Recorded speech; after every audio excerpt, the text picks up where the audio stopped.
Hello everyone, welcome to my channel. I am here to help you today. I know you use this video to fall asleep, so before that, like the video and subscribe to the channel. Also, where are you from and what time are you watching? Now get comfortable and relax. Case 1. This is David and Kimberly Cam. The two grew up in the same city, New Albany, Indiana, and crossed paths back in the mid-1980s. They hit it off, and by 1989, Kim had become David's second wife. Things seemed to be heading in the right direction. That same year, David applied to join the Indiana State Police, and before long, he was accepted, eventually working as a police officer in the emergency response unit. Fast forward a few years to 1993, and the couple welcomed their first child together, a boy named Bradley. It was Kim's first baby, but David's second, as he already had a daughter from his previous marriage. Life seemed to be good for the growing Cam family. But things began to unravel in the summer of 1994, when David started an affair with a younger woman named Stephanie McCarty, someone he met at the gym. This betrayal couldn't have come at a worse time for Kim. She was pregnant with their second child. The situation escalated quickly. David moved out of their home and into his mistress's, leaving Kim to lean on her family for support. Despite everything, both her family and David stayed by her side, offering the help she needed during such a challenging time. When Kim gave birth to their daughter, Jillian, on February 28, 1995, both sides of the family showed up for support. Everyone, that is, except David. By March of that year, however, the affair ended, and David sought reconciliation. Despite the heartbreak, Kim considered giving him another chance, driven by her love for her family and her role as a mother. Surprisingly, David moved back in, and Kim's decision to forgive him was met with support from both families. Soon after, they began building a new home on Lockhart Road in Georgetown, Indiana, a fresh start for the reunited couple. They chose to live in this location because of its personal connection. The road was actually named after some of David's relatives on his mother's side, adding a layer of history and significance to their home. For a while, things seemed to improve, and it looked like they were on the right track. But as the saying goes, once a cheater, always a cheater. David, known for being a flirt, didn't just stop at flirting. He would find women to have casual affairs with, often using his patrol car as his hookup spot.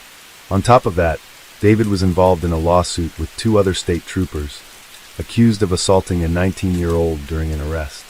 To add to his already shaky record, there were numerous other complaints filed against him. His ego took a hit when he got demoted yet again, which only fueled his narcissistic tendencies. Fed up with the lack of respect, David made a bold move. He handed in his resignation and joined his uncle's basement waterproofing business, landing a sales position. Suddenly, the perks were clear. His new job gave him better hours, meaning he was actually around more often for Kim and the kids, something he hadn't been able to do as a state trooper. Now, he wasn't just a stranger in his own home. He was there, involved. Plus, he was making way more money than he ever did as a cop, which added a touch of luxury to their lives. By the year 2000, everything seemed to be falling into place for the family. Bradley, now 7 years old, was doing great in second grade at Graceland Christian School, while his little sister Jill, just 5, was in kindergarten at the same school. Kim was thriving in her job as a senior accountant at Insurance Group in Louisville. From the outside, life seemed perfect now. But even in this seemingly happy home, there were still whispers about David's possible cheating. The rumors had been floating around, and Kim had even shared her worries with her best friend. But despite all the gossip, nothing ever came of it until one fateful evening in September. On Thursday, September 28, 2000, David followed his usual routine, playing basketball with friends at the local church rec center. Kim, as always, took care of the kids' activities and got them home. It was just another regular evening. However, the game ran later than David had expected. By the time he was done, he was in a hurry to get home, worried Kim might be upset. Their house was just a few minutes away, so he grabbed his garage door remote and pulled into the driveway. But as the garage door slowly opened, what David saw inside stopped him dead in his tracks. In the garage, his wife Kim was lying on the floor, with what appeared to be a gunshot wound to her head. A pool of blood spread across the floor beneath her. The passenger door of her black Ford Bronco was open, but David couldn't immediately tell if his kids were in the car.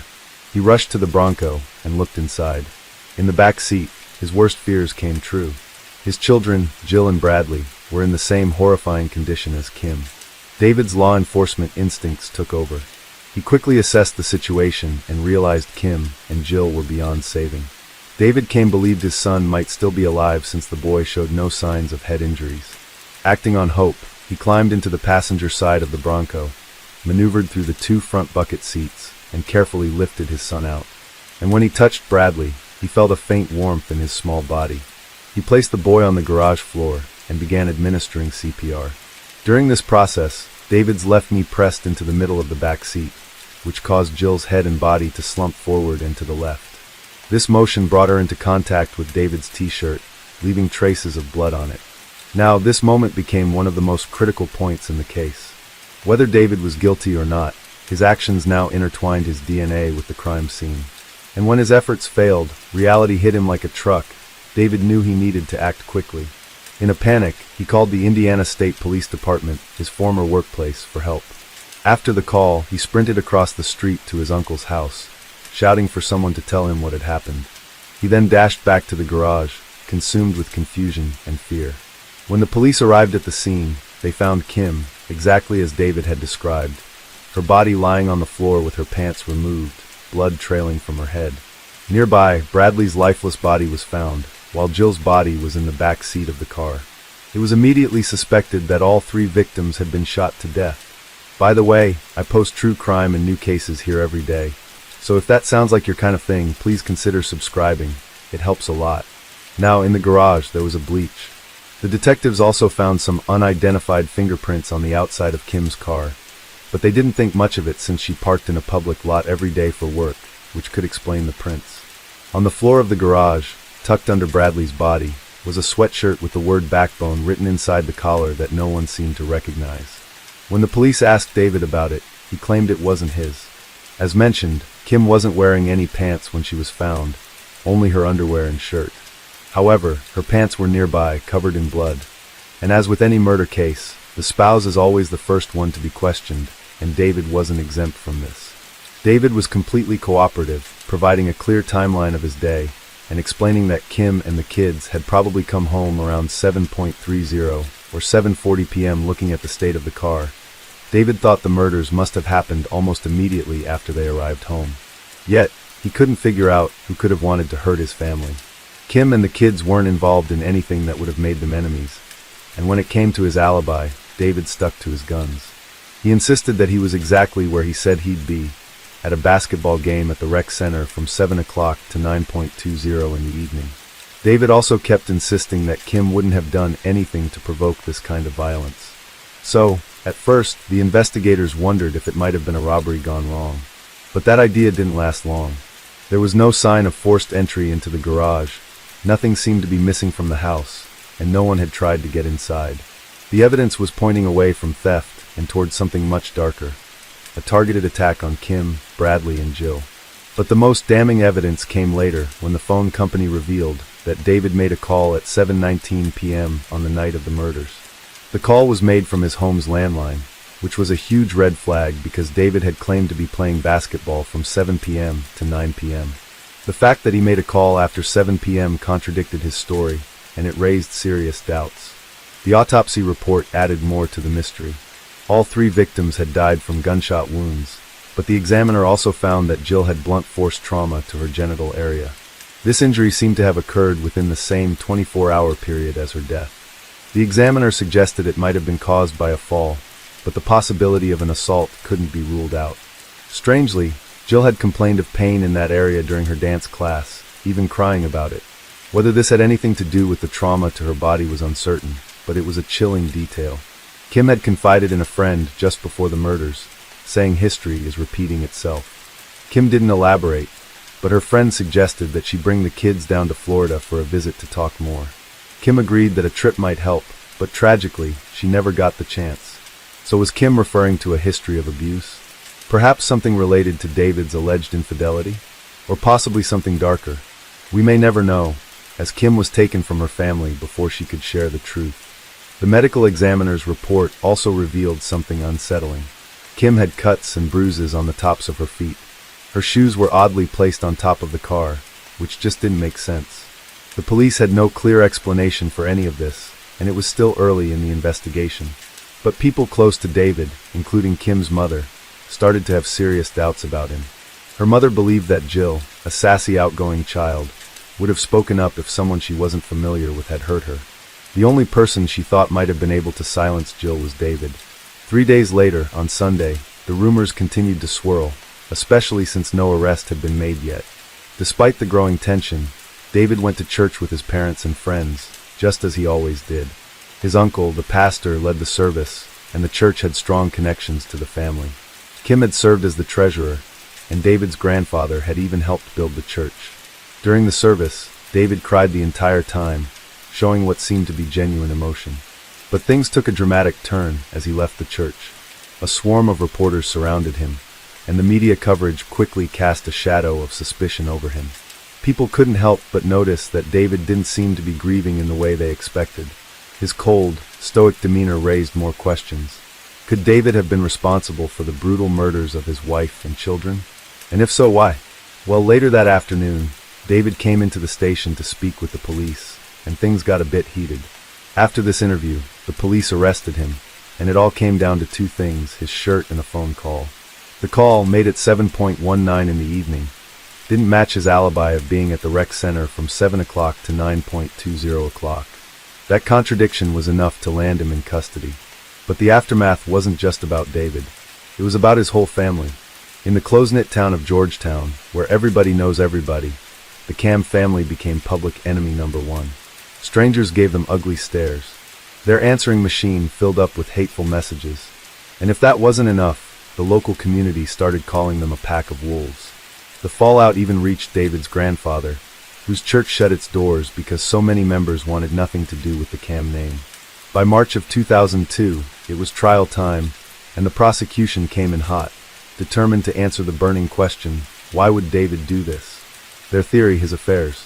They argued David was so done with his marriage to Kim that instead of just filing for divorce, he chose the unthinkable of murdering his entire family. To sell this idea, the prosecution brought in about a dozen women who either had affairs with David or claimed he'd made a move on them while he was married to Kim. Over weeks of testimony, they painted David as a serial cheater with no respect for his marriage vows. Then came the evidence. The prosecution hung their case on two key pieces: blood spatter and that suspicious phone call. But the defense wasn't about to roll over. They argued the blood on David's shirt didn't come from gunfire. Instead, they said it got there when Jill's blood-soaked hair brushed against him while he was trying to save his son, Bradley. To prove it, they put on a live demonstration in court using wigs and fake blood, showing how the same pattern could easily happen. As for the phone call, the defense blamed Indiana's notoriously confusing time zones. They explained that the call's timestamp didn't account for a 1-hour difference between zones. When adjusted, the call actually fit David's timeline. It was made before he even left for his basketball game. And then there was David's alibi: basketball. Every single one of the 11 guys on his team testified that he was at the church gym the entire time. He never left, not even for a minute. With this rock-solid lineup, it seemed like the defense had poked some serious holes in the prosecution's case. But the jury didn't see it that way. They convicted David on 3 counts of murder and 1 count of conspiracy, and he was sentenced to 195 years in prison. At first, it seemed like everyone could finally breathe a sigh of relief. Justice had been served, right? Well, not so fast. David wasn't ready to go down quietly.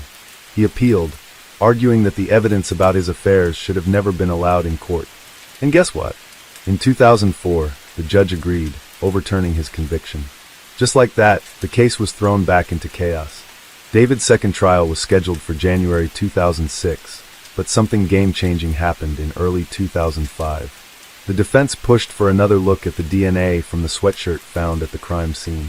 Specifically, they wanted the unknown DNA profiles, 2 of them, run through CODIS, the national DNA database. The prosecution had previously refused, but after a court order, they were forced to comply.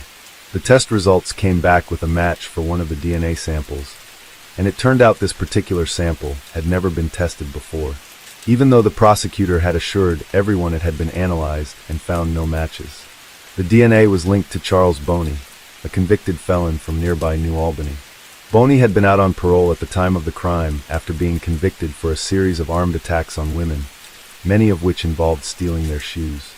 One of his most recent crimes was an armed robbery and attempted abduction of 3 women at gunpoint. Now, Bony had a disturbing history. Some of his victims reported receiving harassing phone calls for months before the attacks, where he asked what they were wearing and if they wore high-heeled shoes. Bony had also admitted to having a foot fetish, a detail that seemed important to the defense, considering that Kim Cam's shoes had been removed and neatly placed on top of her car in a crime scene that was otherwise chaotic. Kim's feet also showed signs of bruises and abrasions, which seemed suspiciously linked to Bony's past behaviors. Bony was interviewed and took a polygraph test, but the results indicated that he was being deceptive. He denied involvement, claiming he had donated the sweatshirt to charity. However, just 2 weeks later, a palm print from Bony was found on Kim's vehicle, leading to his arrest. But what the police charged him with was conspiring with David to commit the murders. See, Charles ended up giving a 5-page written confession about how he knew David. He said that David seemed like a really sincere guy to him, and apparently, they met at a pickup basketball game in New Albany. He also claimed their paths crossed again later at a meat shop, where David asked Charles to buy him an untraceable gun for $250. Charles agreed and delivered the gun, inadvertently leaving his palm print on David's Bronco. However, Charles's story began to change during further questioning. He now claimed that David was a bad guy, accusing him of abusing his daughter, Jill, in an intimate way and cheating on his wife, Kim. According to Charles, David snapped when Kim discovered everything he was doing to their daughter, and that's when David wanted the whole family dead to cover his secrets. Charles said that before handing over the gun, he wrapped it in a gray sweatshirt to prevent oil leaks.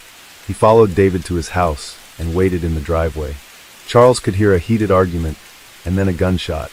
In a chilling moment, he described hearing Kim's son Bradley calling out, "Daddy, Daddy," before a gunshot rang out. Moments later, Charles claimed David came outside, aiming the gun at him as if to kill him too. Charles ran for cover in the garage, where he moved Kim's shoes as if tidying up while fleeing for his life. After hearing a woman pull into the driveway, Charles fled the scene. In his confession, Charles claimed he only sold the gun to David and did not pull the trigger. He was reluctant to report the murders, fearing the authorities would pin the blame on him, especially as a black man. His statement eventually led to his arrest for conspiracy to commit murder, and he was sent back to jail, awaiting trial. After his arrest, it was revealed that Charles had previously spoken to Stan Faith, one of the prosecutors in David's first trial. Charles admitted to knowing Stan well and had consulted with him before being considered a suspect. Stan later expressed regret over his involvement. Another clue emerged when police discovered DNA from Charles's ex-girlfriend, Mala, on the gray sweatshirt. At the time, they were dating, but their relationship ended shortly after the murders.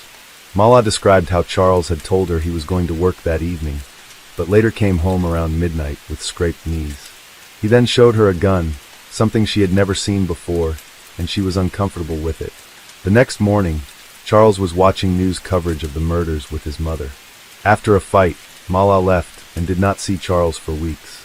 She later broke up with him, but her blood on the sweatshirt was explained by her being diabetic and frequently pricking her finger for blood sugar tests.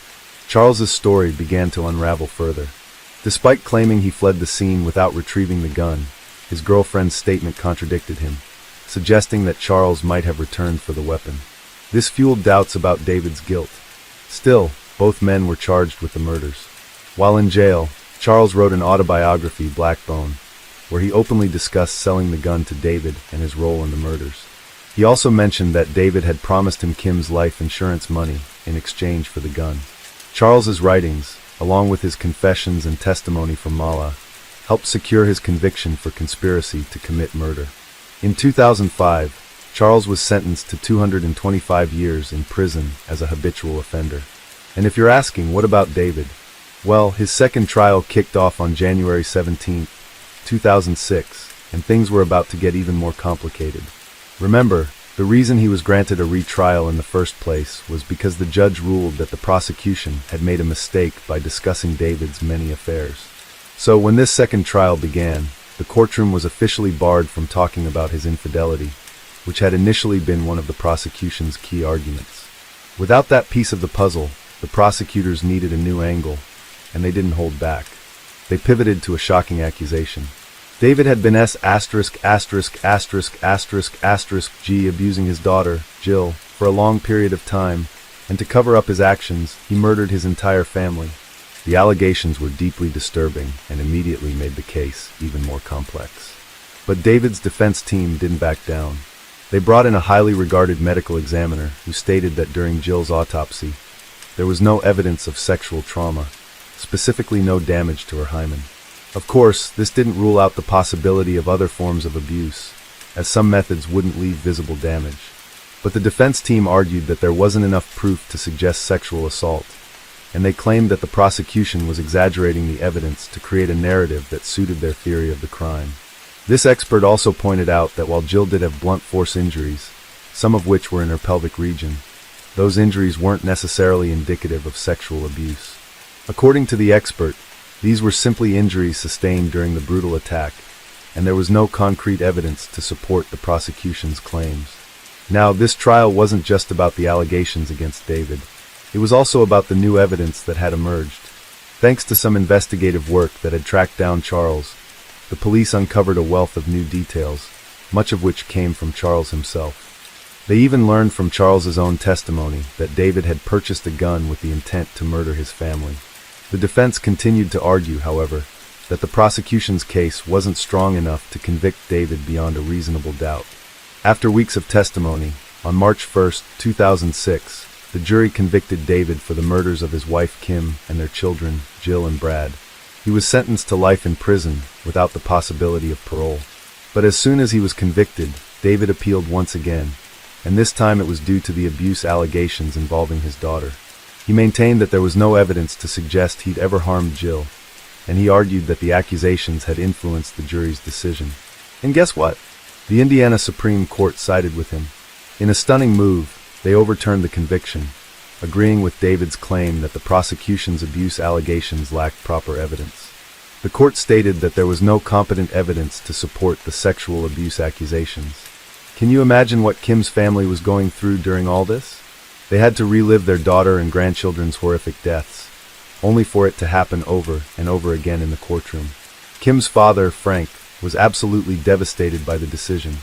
I was kind of surprised by the overturn of the last verdict. All we want is the truth, and the truth is that David's guilty, he said, his voice full of frustration. Kim's family was determined to see David behind bars for life. They were sick of the back and forth and just wanted justice. Fast forward nearly 13 years later, and David's third trial began in August of 2013. This trial was unlike the previous ones. The prosecution decided to go in a new direction, focusing on the life insurance policy that David had taken out on Kim before her death. According to Charles, David wanted the money, and he wasn't planning to let anyone get in his way. Interestingly, Kim's life insurance policy had been increased shortly before her death, but she had signed off on the changes, meaning she knew about and approved them. Charles took the stand again during this trial, and his testimony was as bombshell as ever. He claimed that David had tricked him into being at the house when the murders happened. Charles also testified that David nearly shot him before he managed to escape. According to Charles, David was the one who did all the killing, and Charles never touched Kim, Jill, or Brad. But David's defense team was ready. They had even more DNA evidence this time around. They presented proof that Charles's DNA was found on Kim's underwear, as well as on Jill's and Kim's clothing. What's more, Charles's DNA was found under Kim's nails, indicating that she had fought back before she was killed. Despite all the DNA evidence and Charles's questionable involvement, the most solid evidence linking David to the crime scene was the blood spatter on his shirt. The prosecution argued that the blood belonged to the victims, but David's defense team insisted that this could easily be explained by the fact that David had tried to help Brad after he was shot in the head, brushing up against his hair and leaving blood on his shirt. After weeks of deliberation and intense courtroom drama, the jury returned their verdict on October 24, 2013, not guilty on all charges. David was acquitted, and when the news was announced, he was overwhelmed with emotion. He broke down in tears, thanking his legal team and the jury for believing in him. It was a monumental moment after years of intense legal battles. However, not everyone was thrilled with the verdict. The community was divided. After all, 13 years of media coverage had left many wondering if David had truly been innocent. The evidence was strong, but some still felt there were unanswered questions. Despite the controversy, David decided to stay in the same town where it all happened. He got back to work at his uncle's business and started rebuilding his life. As if his trials hadn't been exhausting enough, David filed a civil lawsuit against several members of the prosecution team. You can't wreck someone's life, take away their freedom, their reputation, their identity, and you're not supposed to do that in this country, he said, making his anger clear.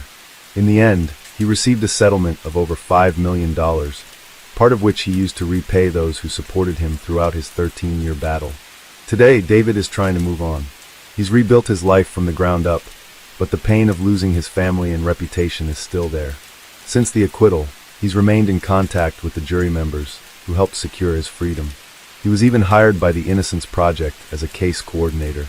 The nonprofit works to exonerate wrongfully convicted individuals, and David seems to be a perfect fit for the organization, given his own wrongful conviction experience. Meanwhile, Charles, the man at the center of all the controversy, still maintains his innocence. He's claimed to have found Jesus, and is now a devout Christian. In recent interviews, he's given several versions of what happened that night, but his story hasn't wavered. He says that on the night of the murder, he took an untraceable weapon to the Cam residence. He claims he heard arguing, followed by shots, and that David was the one who pulled the trigger. It's tough to wrap your head around why Charles did what he did, especially with all the conflicting accounts. Many still believe that David had a role in the murders, but the evidence simply didn't add up to convict him. Some question whether Charles was motivated by greed, jealousy, or something deeper. Case 2. In the 1970s, Katie would have a life-changing moment at a softball game of all places, where she met Gary Eastburn, a young man who caught her eye and stole her heart. They connected instantly, and their relationship began to blossom. It was love at first sight. By 1975, they were married shortly after Gary enlisted in the U.S. Air Force, which would shape their future. The couple's family grew quickly. In 1979, they welcomed their first daughter, Clara, followed by Aaron in 1981, and then in 1983, Jana completed the family. By the time their third daughter arrived, Gary had achieved the rank of captain in the Air Force, and his military career really took off from there. He was stationed at Pope Air Force Base in Fayetteville, North Carolina, where the Eastburn family settled into a very secure life, with Gary being a military man. Things were moving along smoothly for the Eastburns as they prepared for the next big chapter of their lives. In 1985, Gary received an assignment to be stationed in England, which would be the biggest step forward in his career. But it meant that Katie would be left behind to pack up their life and make do for the time being. As Gary began a 10-week officer training course at Maxwell Air Force Base in Alabama, Katie stayed in Fayetteville with the children, handling the family as a mother of 3 beautiful daughters. There was a lot to get ready for, securing the house, the paperwork, and finding a way to find a new home for their dog, Dixie, because pets weren't allowed to travel to England. Katie put out an ad to find Dixie a new family, which would change the Eastburns' lives forever. What Katie didn't know was that the stranger responding to her ad would play a big role in the horrifying events that were about to unfold. In 1985, as Gary prepared to leave for his officer training at Maxwell Air Force Base in Alabama, the family faced the reality of their upcoming relocation to England. The logistical details required attention, so there was more to it than just packing their things. They had to go through a ton of paperwork. Gary would be away for weeks, and Katie supported her husband's career and was left to manage the heavy burden of organizing everything for the move. The plan was for the family to reunite in England, but for now, it was just Katie and the 3 young children in Fayetteville. The biggest issue on Katie's mind was dealing with Dixie, the family's dog. Pets weren't allowed on the flight to England, and so Katie had no choice but to find Dixie a new home. It was a difficult decision, but she had to make it. But finding a new home for their 5th family member would bring her face to face with a man who would later be at the center of a horrific crime. While Katie managed these responsibilities, Gary's absence in Alabama was, at this point, the norm in their busy lives. His career had always been a priority, and the family had adjusted to the demands of military life. Gary's promotion to captain had brought them to Fayetteville in the first place, and the upcoming assignment to England was a big step forward. Katie supported her husband's ambitions, but it was clear that their family life was about to change in ways neither of them could have anticipated. She met Timothy Hennis. Hennis was a sergeant in the Army, living in the same Fayetteville area. He had been married to his wife Angela for a few years and had a young daughter, Christina. Hennis, like many young men, was trying to make a name for himself, balancing family life with the demands of his army duties. His life was ordinary until he responded to Katie's ad about Dixie. What followed next would be a series of small, seemingly innocent encounters that would become tragic in the most unimaginable way. On May 7, 1985, Hennis responded to Katie's ad and came to the Eastburn home to meet Dixie. Katie invited him inside, showing him the dog. He and his wife, Angela, loved dogs, but their current pet, Snowball, a mixed breed, was struggling to adjust to their newborn daughter. Despite their best efforts, Snowball was jealous of the baby, so Hennis and Angela knew they needed a dog that could thrive in a home with a young child. They hoped to find a dog that Christina could grow with and enjoy. Dixie seemed to be the perfect fit. Before he left the Eastburn home, Hennis politely asked to use the restroom, and Katie obliged, and with that he left Katie's house, unaware that he was about to go on a very dark path. At that moment, Katie couldn't have known that this encounter with Hennis would be one of the last peaceful days of her life. There was nothing to suggest that this harmless interaction would lead to tragedy. Katie had no reason to suspect anything other than that Hennis would simply be another man who was now the proud owner of a new dog. As Hennis left Katie's home with Dixie, the Eastburn family's life continued as planned. Gary was away at his officer training in Alabama, and Katie was busy with preparations for their move. The events that would follow were set in motion by this simple interaction. The evening of May 9, 1985, began like any other in the Eastburn home. Katie had spent the day taking care of her 3 young daughters, Clara, Erin, and Jana. But as night fell, the family's lives were changed. By the early morning hours of May 10th, Katie, Erin, and Clara were found brutally murdered. Katie was assaulted and sustained multiple stab wounds. Erin and Clara had their lives cut short and also suffered fatal injuries. Despite the brutality of the crime, the scene seemed undisturbed at first. The front door was locked, but neighbors noticed a pile of newspapers outside the house, indicating that no one had collected them for several days. By the evening of May 10th, Gary started getting concerned because his wife wasn't calling him like she usually would. So he contacted the Fayetteville Police Department. Officers responded the next day, but found no immediate signs of foul play. They left a note for Katie, hoping for a simple explanation. But the family had already been murdered. No one knew what exactly had happened, but on Sunday, May 12th, their neighbor, Army Sergeant Bob Seafelt, returned home to find his wife concerned after bailing out a soldier who had overindulged the previous night. She had noticed newspapers piling up on the Eastburn's doorstep. Their car was still in the driveway, and the baby's stroller was at the back door. This was when police discovered Katie, Erin, and Clara lying lifeless, victims of a brutal and senseless attack. Little Jana was alone in her crib, covered in filth and severely dehydrated, but she was the only one who survived. Katie, Erin, and Clara were found brutally murdered. Their throats were slit. Jana was just 22 months old at the time, trapped for 3 agonizing days. So Bob decided to pay a visit and heard what he believed to be an infant crying, but nobody was responding at the front door as he knocked and rang the doorbell. He called the Eastburn's babysitter, Julie Cherniak, who arrived shortly after. She looked through the window and noticed it was baby Jana crying alone in her crib. While her instinct was to immediately enter the house one way or the other, Bob asked her to wait for the police. Officer William Toman was the first to arrive. He retrieved Jana and a stack of diapers after forcing open a window and handed her over to Bob so he could investigate the scene. As he went through the house, the officer discovered the lifeless bodies of Katie and her 3-year-old daughter, Erin, and immediately called for backup. A deeper search of the house led to the discovery of 5-year-old Clara, lifeless on her bed. At this point, everybody had the same question on their mind. Why would anyone kill a beautiful young mother and her 2 daughters? Considering that this was a military family, the discovery of the crime had to lead to an intense investigation. On the night of the discovery, the task of piecing together the events was left to detectives Robert Bedoe and Jack Watts of the Cumberland County Sheriff's Office. They scoured the Eastburn home for any sign of the killer. Among the clues found were fingerprints and hair samples. A luminol test revealed evidence of a botched cleanup attempt. Someone had tried to scrub the walls and bathroom, but the stains couldn't be hidden. As Gary helped the investigators, he noticed missing items, including Katie's ATM card, $300 in cash, and a piece of paper with her ATM password written on it. It was a janitor named Patrick Cohn who would provide the first breakthrough in the investigation.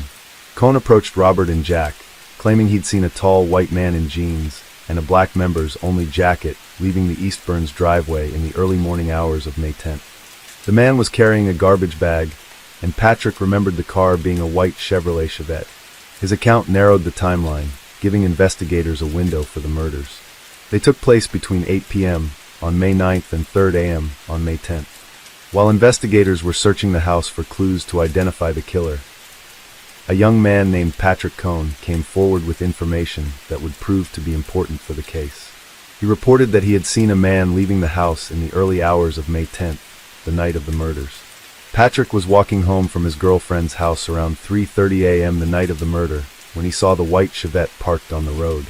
A man was walking down the driveway of the Eastburn home, and as he passed him, all he said was, "I'm getting an early start this morning." He then watched him get in his car and drive off. Patrick gave the authorities a detailed description of the man. He was approximately 6 feet 4 inches, with blonde hair peeking out from under a black knit hat. With this new piece of information that would later prove to be vital to solving the triple homicide, police issued a public appeal via television and radio. They requested the man who had answered the Eastburn's classified ad about the dog to contact them. This plea was accompanied by a composite sketch created from Patrick's description of the man he had seen leaving the Eastburn residence. Despite these leads, the investigation stalled as investigators scrambled for more information. But the case started to make sense when investigators realized Hennis had been involved with the Eastburn family shortly before the murders. So he became a potential suspect.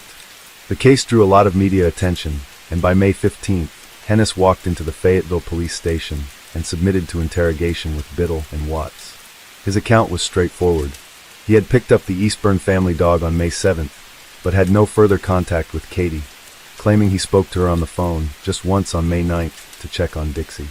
According to Hennis, after that call, he drove his wife and daughter to his in-laws' house and returned home after refueling his car.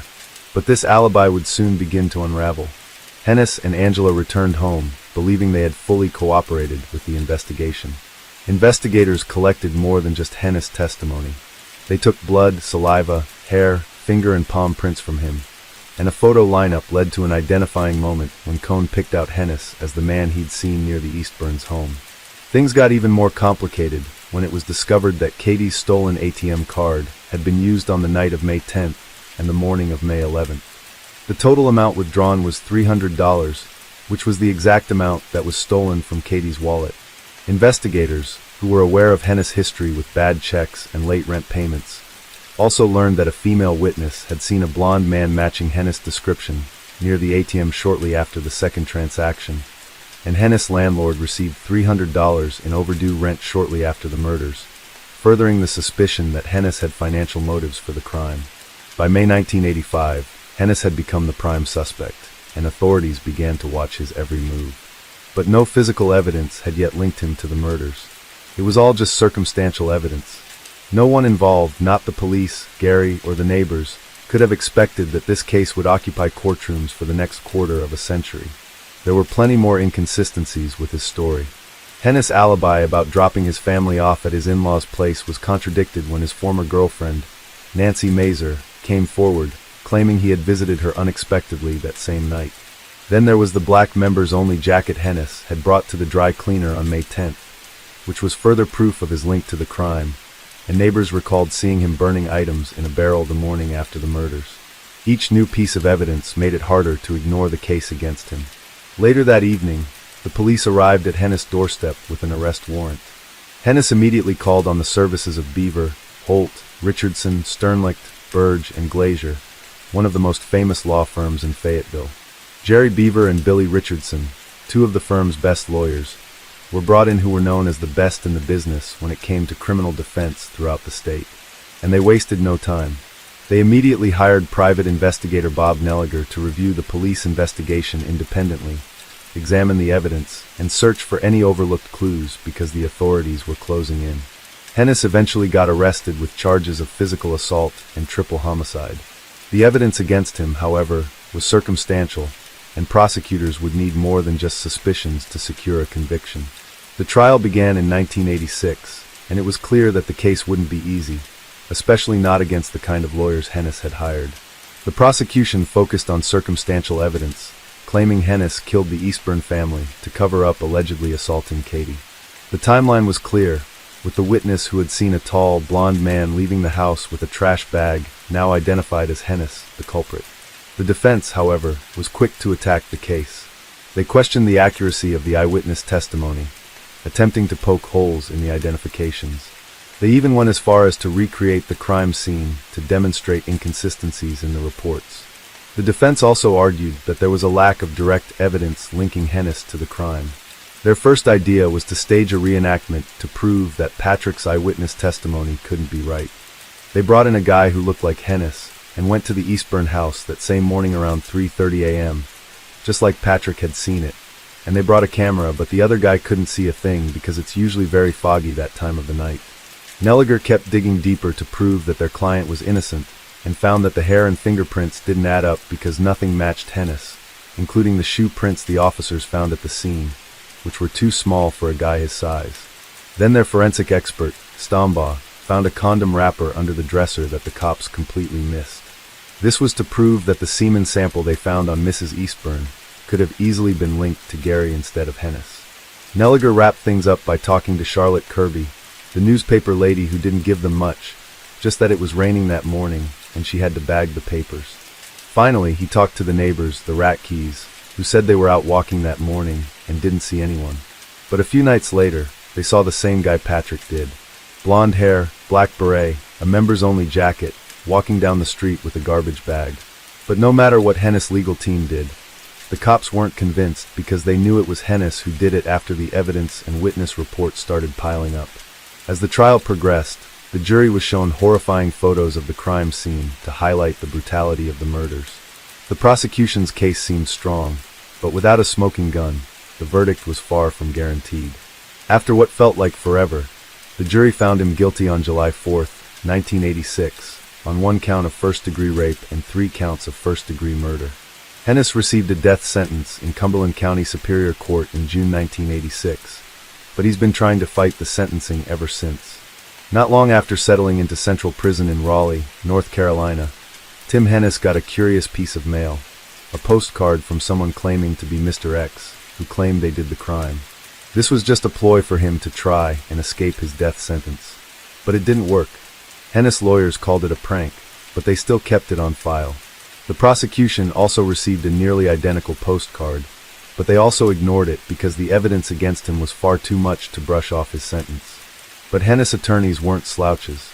They poured hours into appeals, and after more than 2 years on death row, their persistence paid off. The courts overturned his conviction and ordered a retrial, which kicked off on February 27, 1989. The prosecution came prepared with new ammunition, a neighbor named Elisa Peabody.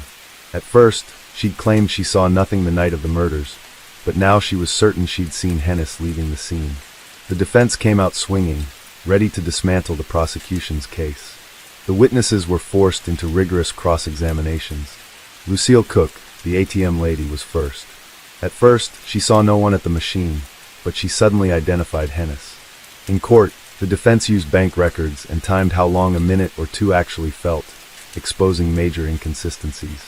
Patrick, the prosecution's star witness, admitted under pressure that he'd been charged with theft using a stolen ATM card, charges that mysteriously disappeared. His friend, Sean Buckner, testified about a letter Patrick wrote, admitting he didn't really know who he'd seen. The defense's secret weapon was John Raupak, a man who was spotted near the Eastburn home. When he took the stand, he looked exactly like Hennis. Raupak described himself as 6 feet 4 inches, wearing a black members-only jacket and dark pants, matching Patrick's exact description of the man he claimed to see. The case against Hennis crumbled, and he was acquitted in 1989. Many thought this was it. The justice system had failed the Eastburn family, but new DNA evidence in 2007 linked him to the crime scene. Double jeopardy laws prevented a state retrial, so the military reactivated the retired sergeant to court-martial him. This time, Hennis admitted that he had slept with Katie with her consent the night of the murders. He claimed that he withheld this detail because he didn't want to hurt the husband's feelings.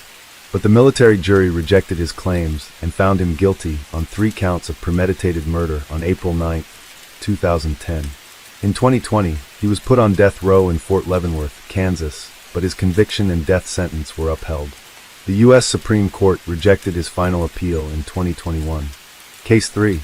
January 15, 1974 was a bitterly cold morning in Wichita, Kansas. At 15 years old, Charlie Otero had no idea that as he walked home from school that day with two of his other siblings, he was stepping into a nightmare, one that would haunt him for the rest of his life. The first thing Charlie Otero noticed was the dog. Lucky was outside. That wasn't right. He and his siblings had just walked home from school, expecting to find their mother waiting, maybe cooking, their father watching the news maybe, their younger siblings playing. Instead, Lucky was out in the cold, pacing. His stomach tightened. Something was wrong. Charlie went straight to the back door, pushing it open. The house was silent, too silent. He stepped into the kitchen, and that's when he saw it. His mother's purse flipped over on the stove, the things inside scattered everywhere. His mother was meticulous. She never left things like this. "Is anybody home?" He called out. Silence. Then, one of his siblings' voices echoed through the house. "Charlie, come quick. Mom and Dad are playing a bad trick on us." The fear in his chest turned into something sharp. He ran down the hall, his heartbeat hammering in his ears. And then his world ended. His father was on the floor. His mother was on the bed, tied up, unmoving, strangled. It didn't even look like them. Charlie's eyes darted across the room, trying to make sense of what he was seeing. His father's head was wrapped in plastic, a belt twisted around his throat. His mother's face was frozen in pain, her body tied up in ropes that penetrated her skin. He didn't realize he was screaming until his throat burned. They ran out the door to the neighbor's house. The phone in his shaking hands, the words pouring out in gasps. Something happened. "They're not moving. We need help." The police came. He didn't know how long it took. Time didn't feel real anymore. He was outside when they entered the house, when they found Joey, his little brother, lifeless in another room. And then Josie. She wasn't there. Not in the bedroom, not in the hallway, not anywhere. Until they opened the basement door. Charlie didn't see her. The police wouldn't let him. But they told him later. Josephine, 11 years old, hanging from a pipe. They took him to the station. That's where they told him about Joey and Josie. He didn't remember what he said. He didn't remember if he said anything at all. "I thank God every day that I didn't find them," he would say later, "because I don't know how I would have handled it. I thank God every day that I didn't find Joey and Josie, because I don't know how Michael would have handled it." But even then, even in that moment, he knew. His family was gone, and someone had done this to them. Normal, polite, and well-mannered. That's how people described Dennis Rader. A doting husband, a loving father, and an active member of his community. Rader was just another unassuming neighbor in Wichita, Kansas. He attended church, worked a stable job, and blended in seamlessly. But beneath this facade lurked a monster, a predator who thrived in the thrill of power, control, and death. He was the BTK killer, bind, torture, kill. Dennis Lynn Rader was born in 1945 in Pittsburgh, Kansas. He grew up in Wichita, where he presented himself as an ordinary boy. But behind the friendly exterior, dark urges simmered. As a child, Rader took pleasure in torturing and killing stray animals. He fantasized about power, control, and suffering. He later joined the Air Force, then married Paula Dietz in 1971. Together, they had 2 children. By all accounts, Rader was a normal family man. No one knew that, beneath the surface, he was harboring a desire to kill. That desire erupted in January 1974, when he chose his first victims, the Otero family. He had been watching them for weeks, noting Julie's routines, their home's vulnerabilities. Then, on the morning of January 15th, he made his move. Rader cut the phone lines and waited. Joey, the youngest, opened the back door to let the dog in, and Rader slipped inside. He held the Otero family at gunpoint, feeding them a fabricated story that he was a wanted man from California who only needed food and money. But his true intentions were far more ugly than his made-up story. He forced the family into a bedroom, binding each of them with the ropes he had brought. Joseph Otero Sr. fought back, but Rader overpowered him, securing his wrists and feet. Then, he placed a plastic bag over his head. When Joseph chewed a hole through it, Rader tightened another bag over him, watching as he slowly suffocated. Julie Otero's desperate plea came next. "Please save my son," she begged, referring to Joey. Rader removed the bag for a moment, but it was a cruel illusion of mercy. Moments later, he strangled her to death with a rope. Then came Joey. Rader placed a plastic bag over the 9-year-old's head, followed by 2 t-shirts and another bag. He watched as the child thrashed, gasping for air, until he finally went still. But the worst was yet to come. Josie Otero, 11 years old, had witnessed it all. Now Rader led her to the basement. He tied a noose to a pipe and slipped it around her neck. As he pulled the rope, Josie's feet barely touched the ground. "Mama, Mama," she cried. Her long hair got in his way as she struggled. And then, she asked a question that still haunts those who hear it. "What will happen to me?" Rader's response was chilling. "Well, honey, you're going to be in heaven tonight with the rest of your family." He hanged her. He let her toes dangle just above the floor to prolong her suffering as he watched his achievement with utmost satisfaction on his face.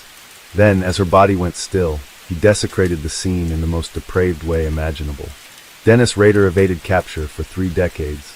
When he was finally arrested in 2005, his confession revealed just how twisted his mind was. This particular location, did you know these people? No, that was part of my, I guess my what's called fantasy. These people were selected. Alright, so you. Okay. You were engaged in some kind of fantasy during this period of time. Yes, sir. Alright. Now, when you use the term fantasy, is this something you were doing for your personal pleasure? Sexual fantasy, sir. I see. During his sentencing, prosecutors presented disturbing evidence. Crime scene photos, drawings, trophies he collected from victims. A macabre stash of keepsakes. Rader himself provided a recounting of his crimes very casually, sending chills down the spine of everyone watching, speaking as though he were discussing a hobby. All right, when you went into the house, what happened then? Well, I confronted the family, pulled the pistol, confronted Mr. Otero, and asked him to, that I was there too. Basically, I was wanted. Wanted to get the car. I was hungry, food, I was wanted. And I asked him to lie down in the living room. And at that time, I realized that wouldn't be a really good idea. So the dog was the real problem, so I asked Mr. Otero if he could get the dog out. So he had one of the kids put it out. And I took him back to the bedroom. You took who back to the bedroom? The family. The bedroom. The 4 members. All right, what happened then? At that time, I tied him up, while still holding him at gunpoint. Well, in between tying and yes. Well, after that, I did miss this Otero. I had never strangled anyone before, so I really didn't know how much pressure you had to put on a person or how long it would take. But, was she also tied up there in the bedroom? Yes. Yeah, both her hands and her feet were tied up. She was on the bed. Where were the children? Well, Josephine was on the bed and Junior was on the floor at this time. Basically, when Mr. Otero was down and Mrs. Otero was down, I went ahead and took Junior and put him in a bag over his head and took him to the other bedroom at that time. What did you do then? Put a bag over his head. I put a cloth over his head, a t-shirt and a bag so he couldn't tear a hole in it. And he simply died from that. And then when I went back, Josephine had walked back up. What did you do then? I took her to the basement and eventually hung her. All right, you hung her in the basement? Yes, sir. All right, did you do anything else at that time? Yes, I had some sexual fantasies. But that was...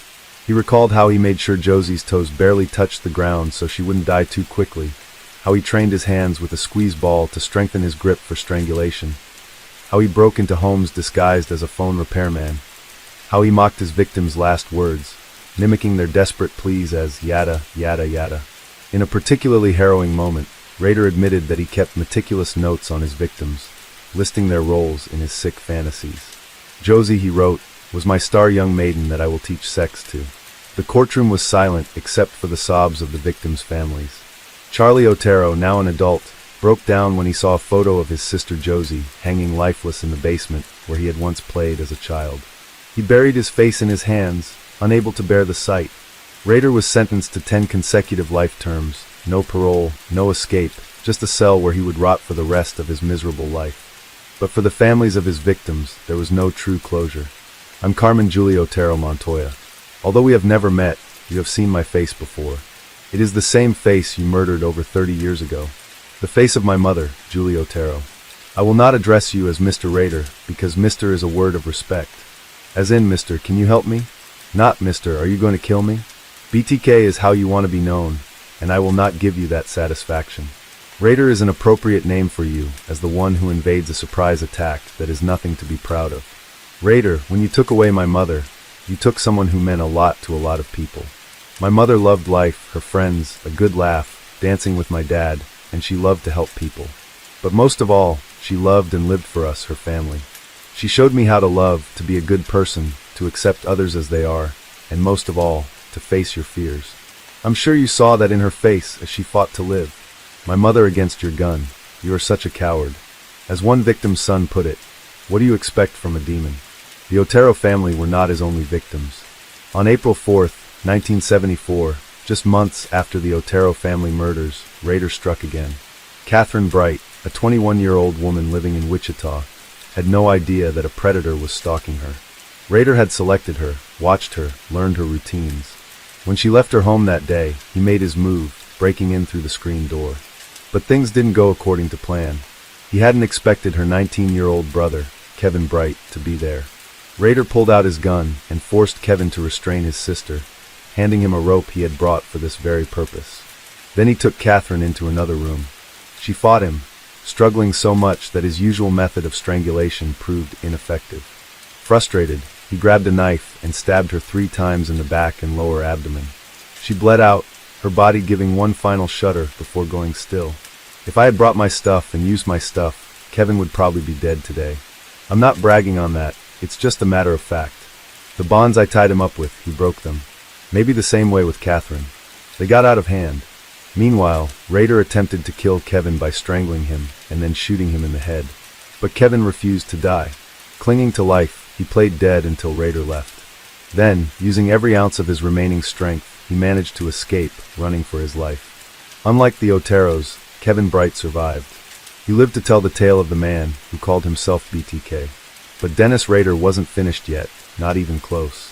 On March 17, 1977, Shirley Ruth Relford, who was 25 at the time, was found dead in her Wichita home, the victim of Dennis Rader's twisted fantasies. Rader had stalked her, following her 5-year-old son home to discover their residence. Once inside, he brandished a handgun, the weight of his presence sucking the air from the room. Fear was instant, suffocating. He confined her 3 children, tying them up and locking them in the bathroom. Their muffled cries and frantic pounding on the door did nothing to dissuade him. With precision and what seemed like a lot of practice, he led Relford to the bedroom where sheer terror overwhelmed her, so much so that she vomited. But he didn't care. He bound her legs to the bedpost, restraining her with the cold efficiency of a man who had done this before. Then came the plastic bag, stretched tight over her face, followed by the rope. As he pulled, her body writhed, twisting against the bed, her choked sobs mixing with the muffled screams of her children just down the hall. They begged for their mother, but the monster inside Dennis would not listen to the cries and begs for mercy. He had already decided their fate. He was going to kill them, too. But fate intervened. The children managed to escape before he could carry out the rest of his plan, leaving Rader with only their mother's lifeless body as his trophy. And just like that, he disappeared into the night, slipping back into the mundane world where no one suspected a thing. He was still just Dennis Rader, the polite neighbor, the churchgoer, the family man. But behind closed doors, BTK lurked, waiting for his next victim. Nancy Jo Fox, who was also 25 at the time, was Dennis Rader's next prey. He had been watching her for weeks, following her routine, learning her patterns. She lived alone, an ideal target. On the night of December 8, 1977, Rader approached her home, anticipation burning in his veins. He cut the phone lines before slipping inside, a trick he used for almost every victim. Then he hid in the shadows of her kitchen, waiting. When Nancy finally walked through the door, she had no idea the nightmare lurking within. She barely had time to react before he pounced. With a gun in hand, he forced her into submission, his voice eerily calm as he ordered her to undress. Fear flickered in her eyes, but she obeyed. He bound her wrists and ankles, savoring the control. As she lay helpless on her bed, Dennis tightened a belt around her neck. He squeezed slowly, prolonging her agony. She struggled, gasped, but her fate had been sealed the moment she walked through that door. Before she died, Rader leaned in close, whispering a sick confession. He was the one responsible for the Otero murders. The following day, he called 911 from a payphone, his voice devoid of emotion. "You will find a homicide at 843 South Pershing," he said, before hanging up. Nancy Jo Fox was dead, and the monster was still free. On February 10, 1978, Rader sent a letter to Wichita television station, KK, claiming responsibility for the murders. He suggested many possible names for himself, including BTK. He demanded media attention in this second letter, saying, How many do I have to kill before I get a name in the paper or some national attention? A poem was enclosed, titled Oh, Death to Nancy, a parody of the lyrics to the American folk song called Oh, Death. In the letter, Rader claimed to be driven to kill by what he called Factor X, which he characterized as a supernatural element that also motivated Jack the Ripper, the son of Sam, and the Hillside Stranglers. He also asked for the police to send him a hidden message. In response, and with the knowledge that the BTK killer watched KK, police decided to flash a subliminal message during one of the station's evening newscasts for a split second. The message stated, "Now call the chief," and featured a drawing of an upside-down pair of glasses, which were found at the Fox crime scene. They hoped the message would influence the killer to turn himself in, but it was unsuccessful. In 1979, Dennis set his sights on Anna Williams, a 63-year-old woman he had become obsessed with. He waited for hours inside her home, growing more impatient by the minute. When she didn't return home in time, he was livid. His perfect plan ruined. Anna Williams unknowingly escaped death that night. His later murders grew more refined, more deliberate. 53-year-old Maureen Hedge was kidnapped from her home in 1985. Dennis Rader took her lifeless body to the church where he was a council president, posed her corpse in twisted positions, photographed her, then dumped her in a ditch. 28-year-old Vicki Wegerle had to go through a similar horror. She was strangled in 1986, lured into a false sense of security by Dennis posing as a telephone repairman. And Dolores Davis, age 62, his final known victim, was murdered in 1991, strangled with pantyhose before being dumped under a bridge. By 2004, the BTK case had gone cold. Police had no leads, no new evidence until Dennis, unable to resist the need for attention, reignited the game himself. Between March 2004 and February 2005, he sent 11 cryptic messages to local media, taunting law enforcement and reliving the times he had made his victims suffer. In March 2004, the Wichita Eagle received a letter from a supposed Bill Thomas Killman, confessing to the murder of Vicki Wegerle in the year 1986. Enclosed were photographs of the crime scene and a copy of Wegerle's stolen driver's license. DNA testing of evidence from Wegerle's fingernails confirmed the BTK killer was responsible. Police began collecting DNA from hundreds of men, but no match was found. Rader continued his sick game, leaving packages at random locations. One contained a bound doll with a plastic bag over its head, mimicking Nancy Fox's murder. In one letter, he wrote, "They know nothing at all. I did it by myself, and with no one's help, I can't stop it. So the monster goes on. Good luck hunting."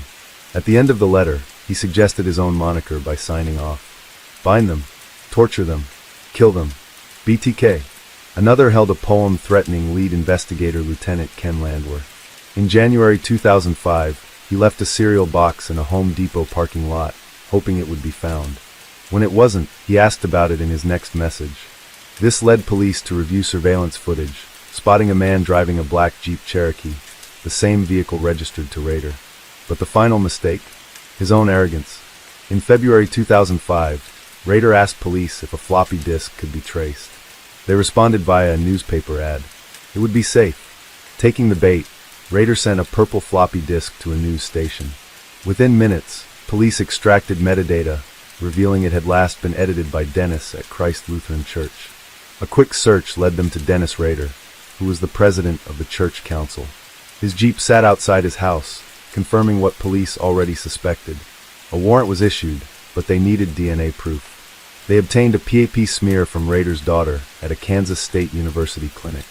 The results confirmed a familial match to the BTK evidence. With this, Dennis Rader was finally arrested. When officers approached him, one asked, "Mr. Rader, do you know why you're going downtown?" Without missing a beat, Dennis Rader replied, "Oh, I have suspicions." "Why?" Law enforcement searched his home, office, and church, seizing computer equipment, black pantyhose, and a cylindrical container. The next morning, Wichita Police Chief Norman Williams stepped before the cameras and declared, "The bottom line, BTK is arrested." After his guilty plea, Rader underwent a psychological evaluation by Dr. Robert Mendoza, a forensic psychologist. Mendoza diagnosed him with narcissistic, obsessive-compulsive, and antisocial personality disorders.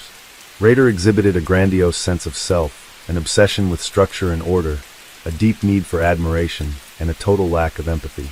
Rader's delusions of superiority made him believe he was special, above the law. A mastermind who had successfully fooled the world.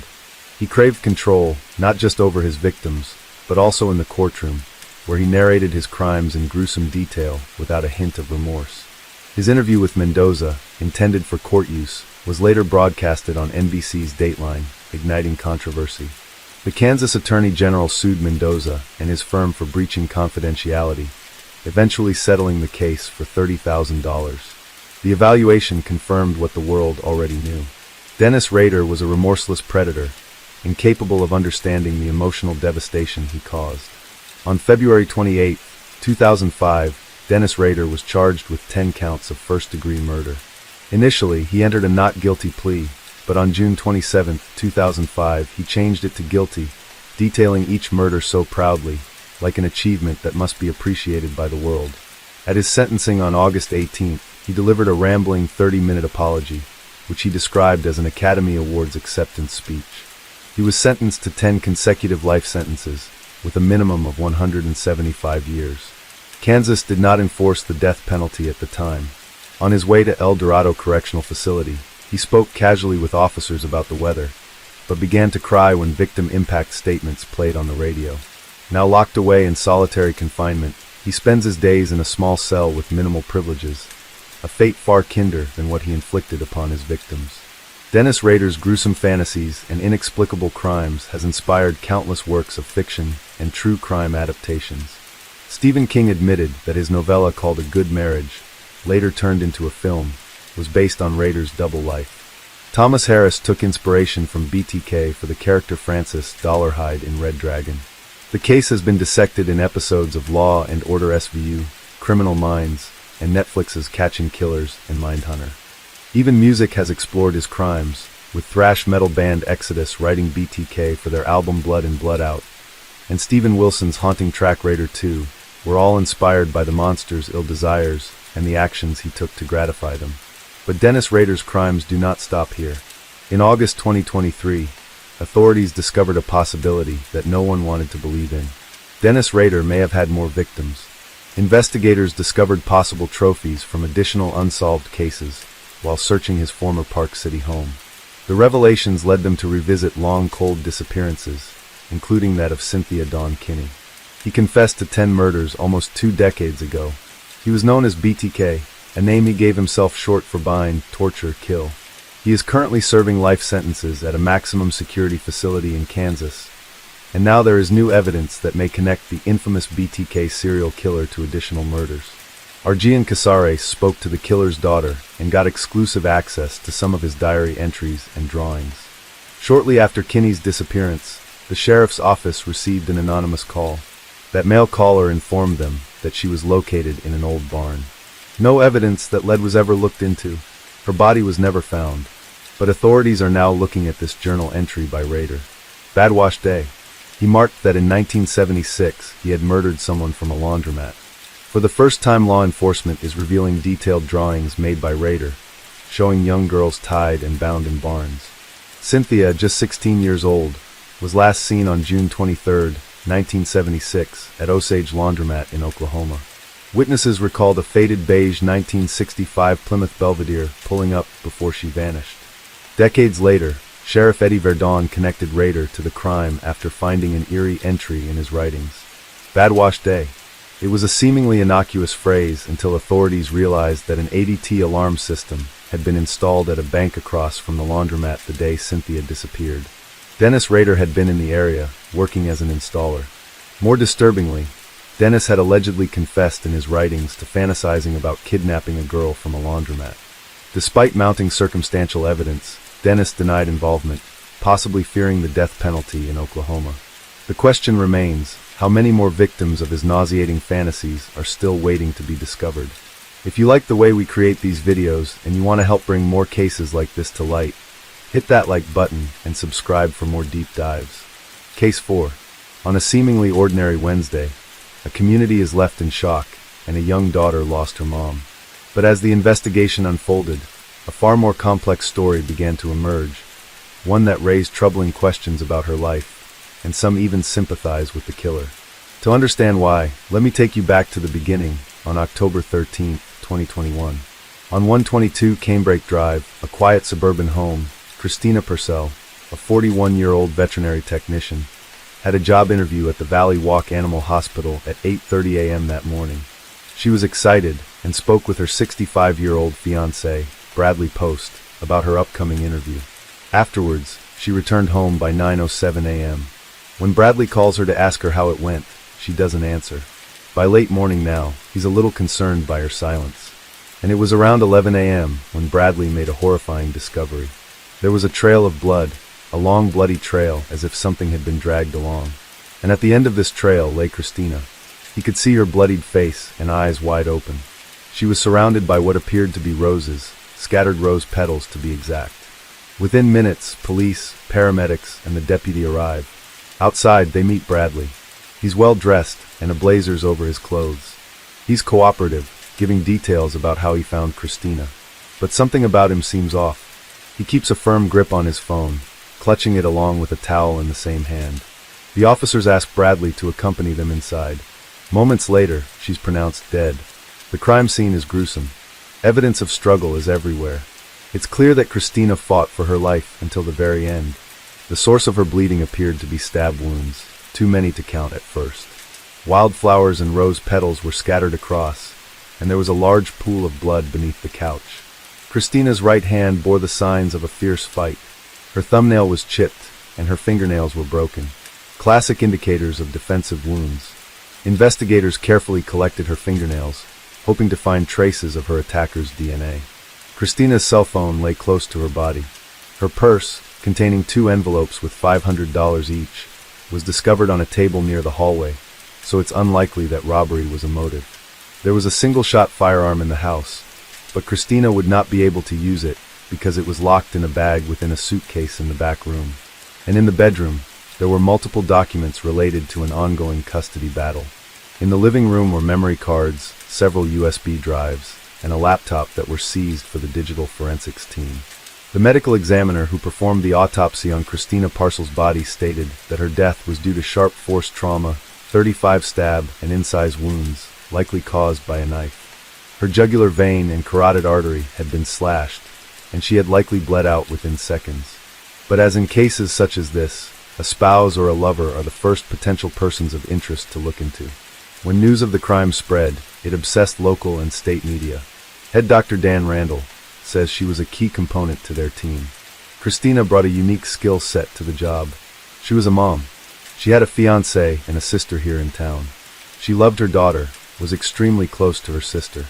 And she's not just another nameless, faceless victim. But no other information or leads were mentioned for days. The silence fueled speculation. Then, just 6 days later, on October 19th, Christina's fiancé was arrested. At first, many assumed it was for the murder of Christina Parcell. But it wasn't. He was brought in for questioning, and his phone was searched through a legally obtained search warrant. Investigators found CSAM on his phone. For those who don't know, this is illegal content involving minors. And some of this content involved Christina and her young daughter together. This is a documented fact from the courts. This completely showed a different side of Christina that most people weren't aware of. But during this time, Bradley Post did reveal who might have an incentive to kill Christina. Christina had been having problems for years with the father of her daughter. In fact, she had been blackmailed of revealing photos. Photos that were sent to her neighbors, the bar that she and Bradley frequented, and even her workplace. Christina was actively engaged in a bitter custody dispute with John Mello, the father of her young daughter. John Mello shared custody of his daughter, but he had illegally taken her to Italy to settle there for good. And coincidentally, he flew back to US on October 21st, just 2 days after Bradley Post's arrest. Upon his arrival, Mello was also arrested at the airport for custodial interference related to the illegal abduction of his daughter from the country. John Mello claimed that he had long been aware of Bradley Post and Christina Parcell's involvement in illegal CSAM and the ongoing abuse of his daughter during her visits with her mother. He reported this multiple times to the Greenville County Sheriff's Office in 2018, but the investigation was closed with no action, deeming his accusations unfounded. Christina Parcell and John Mello were dating for years when they had their first child in 2012. But the relationship soured and Mello filed for custody in 2015. In 2016, he was granted sole custody of their daughter, but Christina had visitation rights.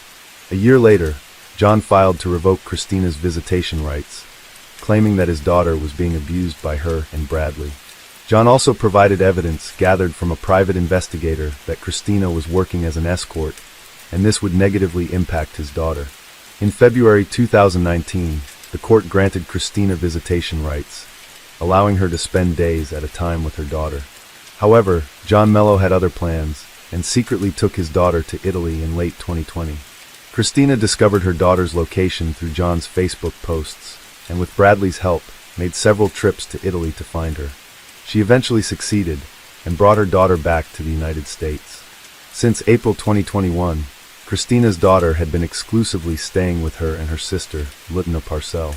And due to his actions, it's likely that John Mello would lose sole custody of his daughter. From the various storage media and Bradley Post's phone, it's undeniable that Christina's daughter, referred to as AM, had been involved in explicit content spanning several years, which was being distributed to third parties. The content also included other victims, including AM's friend. John Mello had been right about this all along, but neither the authorities nor the courts took him seriously. And as soon as Christina returned to the USA from Italy, Bradley Post proposed to her. One can only imagine the helplessness John Mello must have felt, unable to stop the exploitation of his own daughter by her mother. You might wonder, how did Christina meet Bradley Post? They actually met over 20 years ago at her father's cigar bar. But they hadn't started dating until 2016, when AM was just 4 years old, and John Mello had sole custody of her. While John Mello had motive to end Christina's life, he was out of the country at the time. So who killed Christina Parcell? During the investigation, footage from several cameras, including Ring doorbell cameras, was obtained. A man in a gray hoodie and a backpack was seen entering Christina's house around 9:15 a.m. Just 12 minutes later, at 9:27 a.m., the same man was seen leaving the house on a bicycle. And a minute later, he was spotted on his bike at 207 Saratoga Drive, 0.4 miles from the crime scene. When detectives asked around for who knew John Mello, a man named Michael came forward, and he mentioned that he worked for John, as did another, Zachary Hughes, who helped around the house. Police used Zachary's driver's license to identify a truck registered under his name. Flock cameras captured the truck with a bicycle on it the day before and after the crime. The bike looked like a match for the one captured on camera earlier. Zachary also lived within Greenville city limits at a home on Tyndall Avenue. But it was his closeness to John Mello that drew the investigators' attention, and the men seemed extremely close. Zachary was John's prime contact for various communications, including during his incarceration. John had even recorded a video giving Zachary exclusive rights to pick up his luggage from Charlotte Airport. And through the messaging app WhatsApp, the men had exchanged over 1,700 messages, some of which were intentionally scrambled. Zachary was also very much involved in the bitter custody dispute between John Mello and Christina. He was arrested on November 3rd and charged with a number of crimes: murder, possession of a weapon during the commission of a violent crime, harassment, conspiracy, and burglary first degree. But this was no ordinary man, and he certainly did not fit the stereotypical profile of a killer. Zachary Hughes was born in Morro Bay, California. His family relocated to Virginia and held strong Christian values of family and children. Zachary has a younger brother, Eli, and his family decided to adopt 5 more Russian children. Because if they didn't, these orphans would have nowhere to go. But one of these adopted siblings, the oldest sister, had a significant influence on Zachary. Was the most evil human being I've ever met in my life. She was 10 when she came into our family. The Russian government didn't tell us much about the kids, so we weren't aware of any, if any, behavioral issues there may have been. And there were many, but specifically with her. I would describe her without reservation as an affectionless psychopath. It wasn't that she was immoral, it was more that she was amoral. She didn't have a sense of right and wrong. Her emotional compass was seemingly non-existent. She was just dead inside.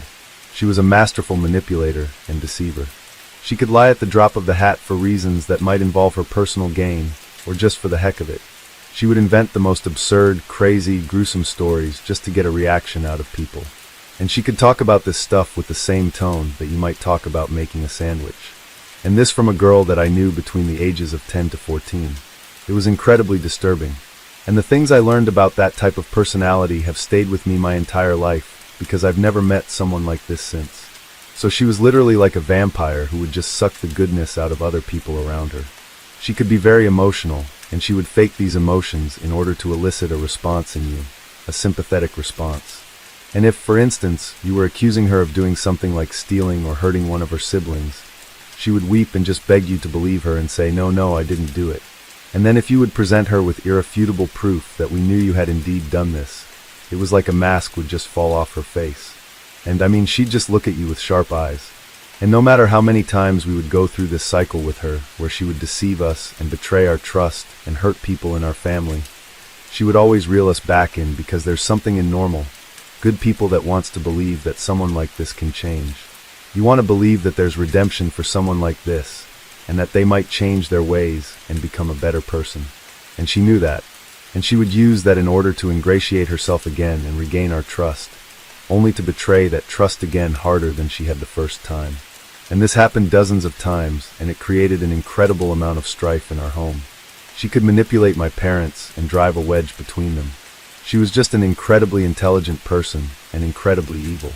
And having met someone like that, it made me able to understand, and even though I didn't want to accept the fact that people like this exist, whether you want to believe it or not, and if you trust them, you're only ever going to get hurt by them again. This experience shaped his motivation for killing Christina, as he saw her as the same type of person.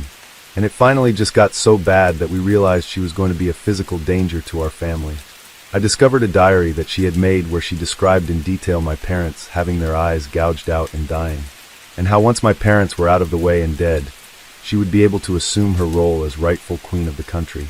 So she just had these psychopathic delusions of violence and grandeur. And we called the SS and asked them to remove her from the home.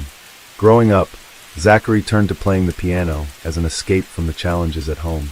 His talent and dedication led him to win the first place at the Southeastern Piano Festival during high school, earning a solo performance at the South Carolina Philharmonic Orchestra of Beethoven's Piano Concerto No. 5. In 2010, Zach's hard work paid off when he was accepted into the Juilliard School with numerous scholarships, where he excelled both academically and socially. Zach would go on to perform one of the most difficult feats for a concert pianist. He celebrated Ludwig van Beethoven's 250th birthday in 2020 by performing all 32 of Beethoven's piano sonatas. When he graduated the Juilliard School in 2015, he applied for and secured the coveted role of a principal keyboardist for the Knoxville Symphony.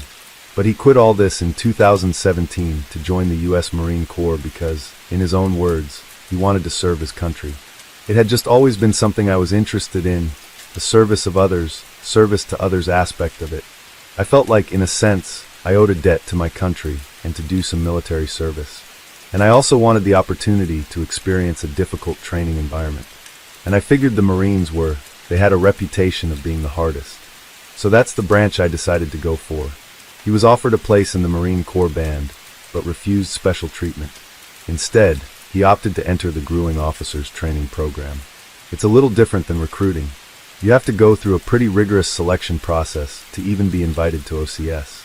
So you spend a lot of time with your OSO or your officer selection officer.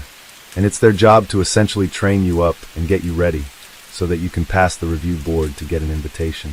So when I was living in Tennessee, I was doing a lot of training with him preparing for this, and performed exceptionally well. There's something called the PFT, the physical fitness test, and it consists of 3 areas. It's pull-ups to failure, maximum crunches under 2 minutes, and a 3-mile timed run. What's a perfect score on that?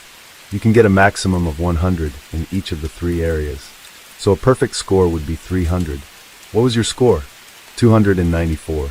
During his training, he consistently placed in the top 3% of his class. However, he had to withdraw. I was dropped after the 3rd week of officer candidate school due to level 3 stress fractures in both of my tibias. At the time you were forced to leave officer candidate school, what percentage of the class were you in? I was in the top 3%. It was more than 400. The CEO of Quantico, which is where Marine Corps OCS is at, asked me to return. He essentially told me to go home, heal, retrain, and come back. It was during this phase of life that he met John Mello.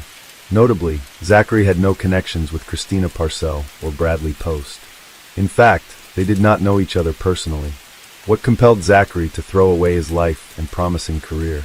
The reasons have divided public opinion. Some view him as an honorable man doing the right thing, while others see his actions as those of a deplorable killer. However, the one undisputed fact is that the system failed to properly investigate and protect AM from abuse. Zachary's trial began on February 10, 2025, and many consider it biased and rigged because the judge ruled all abuse allegations inadmissible in court. The state painted a narrative that Zach acted with malice, completely disregarding a massive influence on his motives. I'm presenting information here that even the jury couldn't see in court. This raised serious questions about why freedom of speech, a core American constitutional value, was disregarded. Even if the abuse allegations were false, if Zach believed they were real, then there's probable cause that he did not act on malice alone. Zachary David Hughes met John Mello in 2020 when he was performing downtown, and John with his daughter approached him. Mello noticed Zach's musical talent and requested he play Claire de Luna for his daughter. She's a really special kid. She was definitely mature beyond her years, like I talked about. She could hold a conversation with adults. She looked you in the eye. She seemed really cultured, like she'd had a lot of exposure to different places. She traveled like almost as much as I had. She was always telling me about trips she and her dad had taken, and it was just very evident to me that she was a very healthy, loved child. She clearly loved her dad, and it was obvious that he had done a great job raising her. I was convinced that she was a happy, healthy kid, and he was a great father. This marked the beginning of their friendship, and they would spend more time together. In early October 2020, they celebrated Zach's birthday. Zach recalled how John's demeanor changed from happy to troubled near the end. John confided in Zach that he was constantly worried for AM, who was on a trip with her mother. Zach listened carefully to John and was understanding of his concerns. He started describing Christina Parcell's character and her personality, and as he was going through various points, he kept saying, "Zach, I know you're not going to believe me. Like, I know this sounds overblown and dramatic, and you probably think I'm exaggerating, and under other circumstances, I would have, because John does, he's a big storyteller, and, when people are talking about their exes, like, everyone thinks their ex is the Antichrist. So, of course, I was sort of predisposed to be biased against what he was telling me, except for the fact that, point by point, everything he described about Christina Parcell was exactly the same as my sister Grace. He told me that Christina Parcell was a master manipulator. He said she can lie at the drop of a hat, and you'll never know it. He said she was incredibly charming. He said she was incredibly intelligent and talented. He used to say she was smarter than he was, but that her biggest fault was that she was lazy, and she had this arrogance combined with her laziness that was essentially born out of the fact that she knew she never really had to work too hard at anything in life, and she could even sacrifice trust with people and tell them lies that could easily be found out, because ultimately she was completely confident in her ability to reel someone back in, no matter how bad she had burned them before. And he could have been describing Grace to me, because I knew this behavior. I had lived through this behavior. So no, John had no idea that I'd had this experience with Grace, which made me realize that there was no way he could have possibly invented this, because no one would get it right point by point by point unless they had met one of these people. And that was the first thing that really raised a huge red flag with me, and made me think that despite the fact that he can exaggerate and overblow the truth, and he's often not very believable when you listen to him, I was convinced at that point that he must be describing something true, because no one would know how to describe it so specifically and accurately if they were just making it up. And I was right to believe him. He drew parallels between Christina and his own evil adopted sibling, Grace, who had been removed from the family for plotting to kill Zach's parents. And it finally just got so bad that we realized she was going to be a physical danger to our family. I discovered a diary that she had made where she described in detail my parents having their eyes gouged out and dying, and how once my parents were out of the way and dead, she would be able to assume her role as rightful queen of the country. So she just had these psychotic, psychopathic delusions of violence and grandeur. And we called the SS and asked them to remove her from the home. Over the next few months, even as John Mello flew to Italy, the two men maintained contact and their friendship grew. Zach sensed talent in AM and felt an obligation to protect her. When he learned of the escalating conflict, abuse, and AM's changing demeanor with each visit to her mother's home, he felt morally compelled to act. I realized that there was an incredible danger that what Christina Parcell was a future preview of what AM could potentially become if she was left in this woman's custody and was raised by her. When John moved to Italy with his daughter on October 4th, 2020, Christina filed an order on October 20th, claiming John had violated her visitation rights, which she had.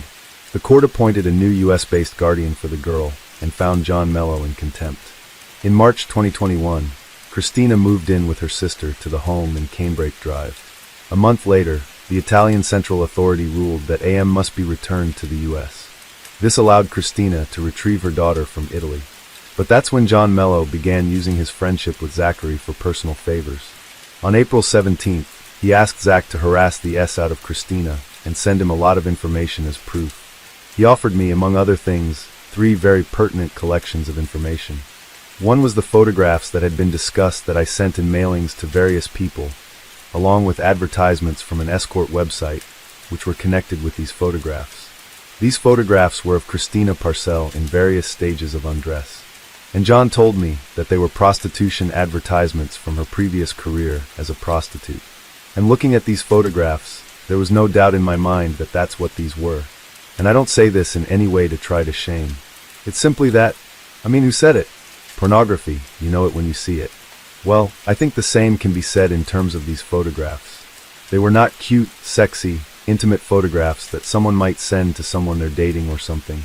They were lewd and tasteless. And there was a very clear element of advertising, a commercial element. So when I looked at these, there was a vacant, arrogant, almost derisive look in her eyes that reminded me so much of my sister. It was a look that said, I can get you to do whatever I want because you want what I have to offer you. And coupled with this was a deposition from 2016 that Christina Parcell had given. I believe that, based on various things she freely admitted to in her deposition, that she had a history of using and manipulating men in order to get money and in offering sexual services in return. She admitted to being a pornographic actress and producing a film in South Carolina where she rubbed her feet on a man's penis, with this emphasis on it being a trade, essentially a reciprocal thing, where she was seeking out to be taken care of financially. She said that she had a general disinterest in having children at the time, which is why she gave up custody of her daughter to John Mello when her daughter was very young. And a court document from 2016 where she pleaded the fifth when asked about her involvement. But the point was much more than just showing Zach that she was an unfit parent for AM. On May 16th, John sent Zach 2 explicit photos of Christina under her online alias, Caroline Warren, which she used to lure men to pay for her services. This included an affidavit from a firefighter named Alex. John posted an ad on Craigslist asking for information about a woman named Christina Lorraine Parcell, aka Caroline Warren, and he provided photographs to identify her by. This advertisement on Craigslist? Yes, who claimed that Christina had offered him her services in exchange for money, and when he refused, she tried again with drugs. Zach visited Mello in Italy that same month. When you arrived in Italy, where did you stay? I stayed at John Mello's apartment, and I'm sure things that weren't said in messages were discussed there. John had video visits ordered by the guardian ad litem. Often I would be able to observe the screen of his phone or computer, so I could see his face, her disposition. And on one occasion I said hi to her. So John had been telling me for weeks, Zach, Christina's killing my little girl. Like I can see the spark dying in her eyes. And again, when I first heard that, I thought, aren't you being a little dramatic? Like I hadn't seen her, but it just seemed a bit much. When I saw her in these visits, I didn't feel that way anymore. She was not the same little girl that I had known in Greenville when I first met them. She had put on a great deal of weight, probably about 20 pounds, which is roughly a quarter of her body weight. For an 8-year-old girl, that's a lot in a short period of time. But it was much more than that. It was her demeanor. Her spirit was just, she was morose. She was depressed. Like that spunky, precocious, lively little girl that I had met was just not present there. It was a complete change in character.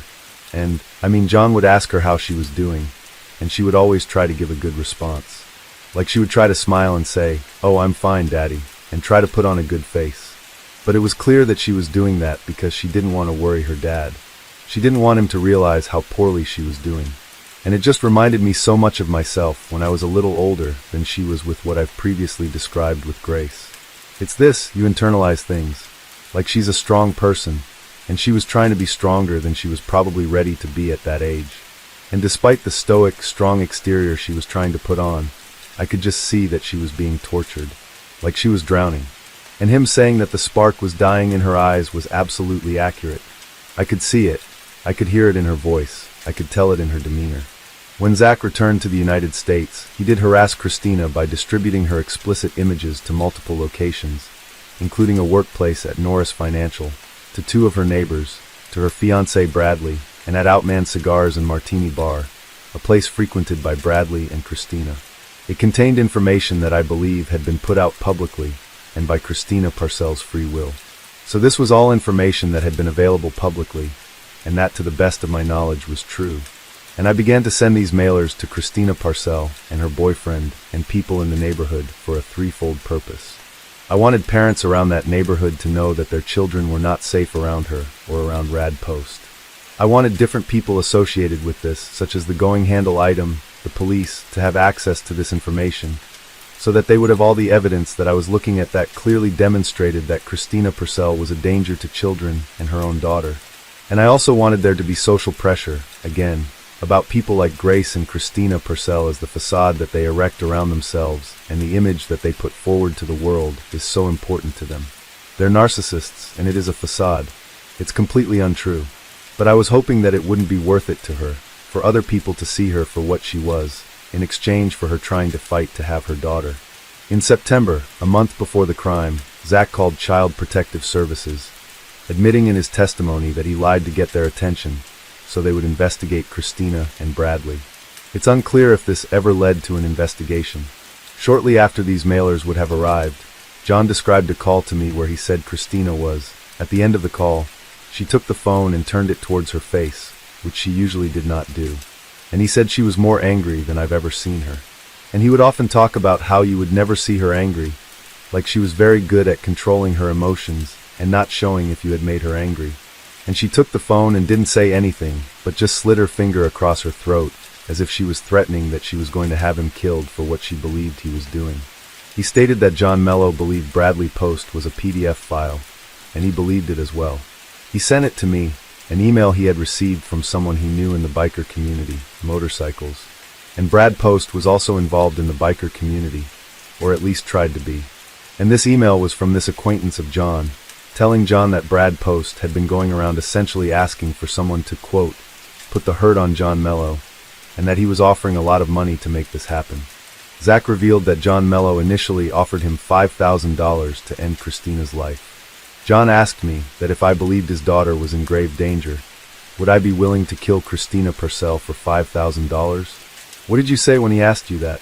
I was shocked and insulted by the request, and I gave him an immediate and unequivocal no. The second offer, he asked me again, if I became convinced that his daughter was in danger, would I be willing to kill Christina Parcell for $10,000? I told him, John, there's no amount of money that would ever tempt me to do something like this. And I told him I was insulted, that he even thought that would be something I would consider. So I told him I would never do something like this for money. I told him the only way I would ever consider taking action like this is if I was absolutely convinced that his daughter was not only in danger, but that the only way to rescue her from that danger would be to take Christina Parcell's life. I can't help but wonder if being homeschooled and somewhat protected from the real world had led Zach to be pressured and exploited by John Mello to commit premeditated murder. From his testimony, it's clear that Zach portrays Christina as an evil, immoral woman, similar to how he views his oldest sibling.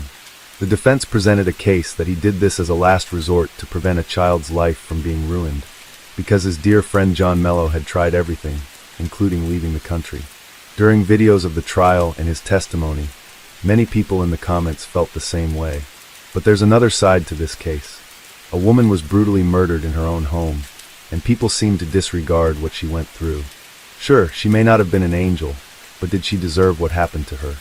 I was having this incredible wrestling match within myself for these months, feeling that I needed to do something to save her, and yet feeling this incredible reluctance to do the one thing that I knew would save her, because of how terrible I knew it would be to do it, even though I believed it would be right. By the time October 13th rolled around, I had been grappling with this for a long time, and I was experiencing a tremendous amount of guilt that I had waited as long as I did, because I should have acted sooner, and I didn't do that.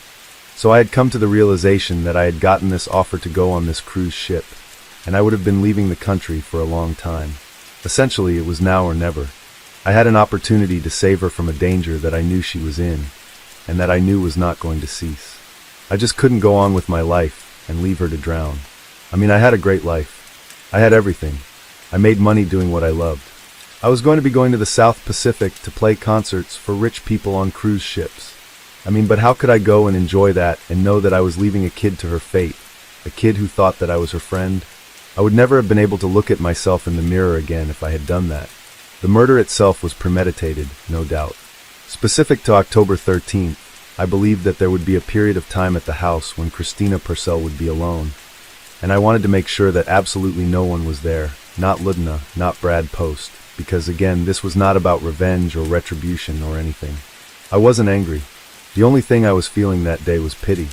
I planned very carefully. I knew that if I tried to do this and failed, it would only be worse for me, because I believed that if I was discovered doing this, it would connect me to John Mello. And I believed, and I still believe, that he's a great father, and he is best shot at having a happy and safe childhood. Like, I knew that it was right logically, but the emotional aspect was just reeling against this idea, and more so because she was a woman. I was raised to always protect my sisters and mother, and I opened doors for women growing up. So this idea was just repugnant to me, even though I believed it was necessary to save a child. And I had felt that this was the right thing to do, no matter how terrible and difficult it was going to be. I had a duty to do this to save a child. Physically driving my truck there, I was experiencing a level of anxiety and physical illness that I had just never experienced due to stress before. My hands were shaking. I was in a cold sweat, and I was fighting the urge to vomit before I even got close there. A few times I thought I was going to have to pull off to the side of the road because I could hardly keep my truck straight. My hands were shaking so badly. But the whole time I was just thinking, if I don't do this, if I turn back, then I'm consigning to her fate when I know that I could have done something to stop what was happening.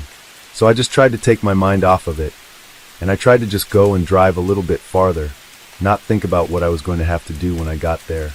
When I finally got to the point where I parked my truck, this feeling only increased. I knew the plan, but I was having so much difficulty going through with it. I took my bike out of the truck, and I had a mask on and clothing that's been described already. And I just tried to focus on putting one foot in front of the other on my bike. It felt like some runs or rucks I had been on where all I could do was focus on putting one foot in front of the other because it was so difficult to keep going. I just kept seeing her face and reminding myself that if I don't do this, no one's going to come to save her. And I kept pedaling, and eventually I arrived in front of 122 Cambridge.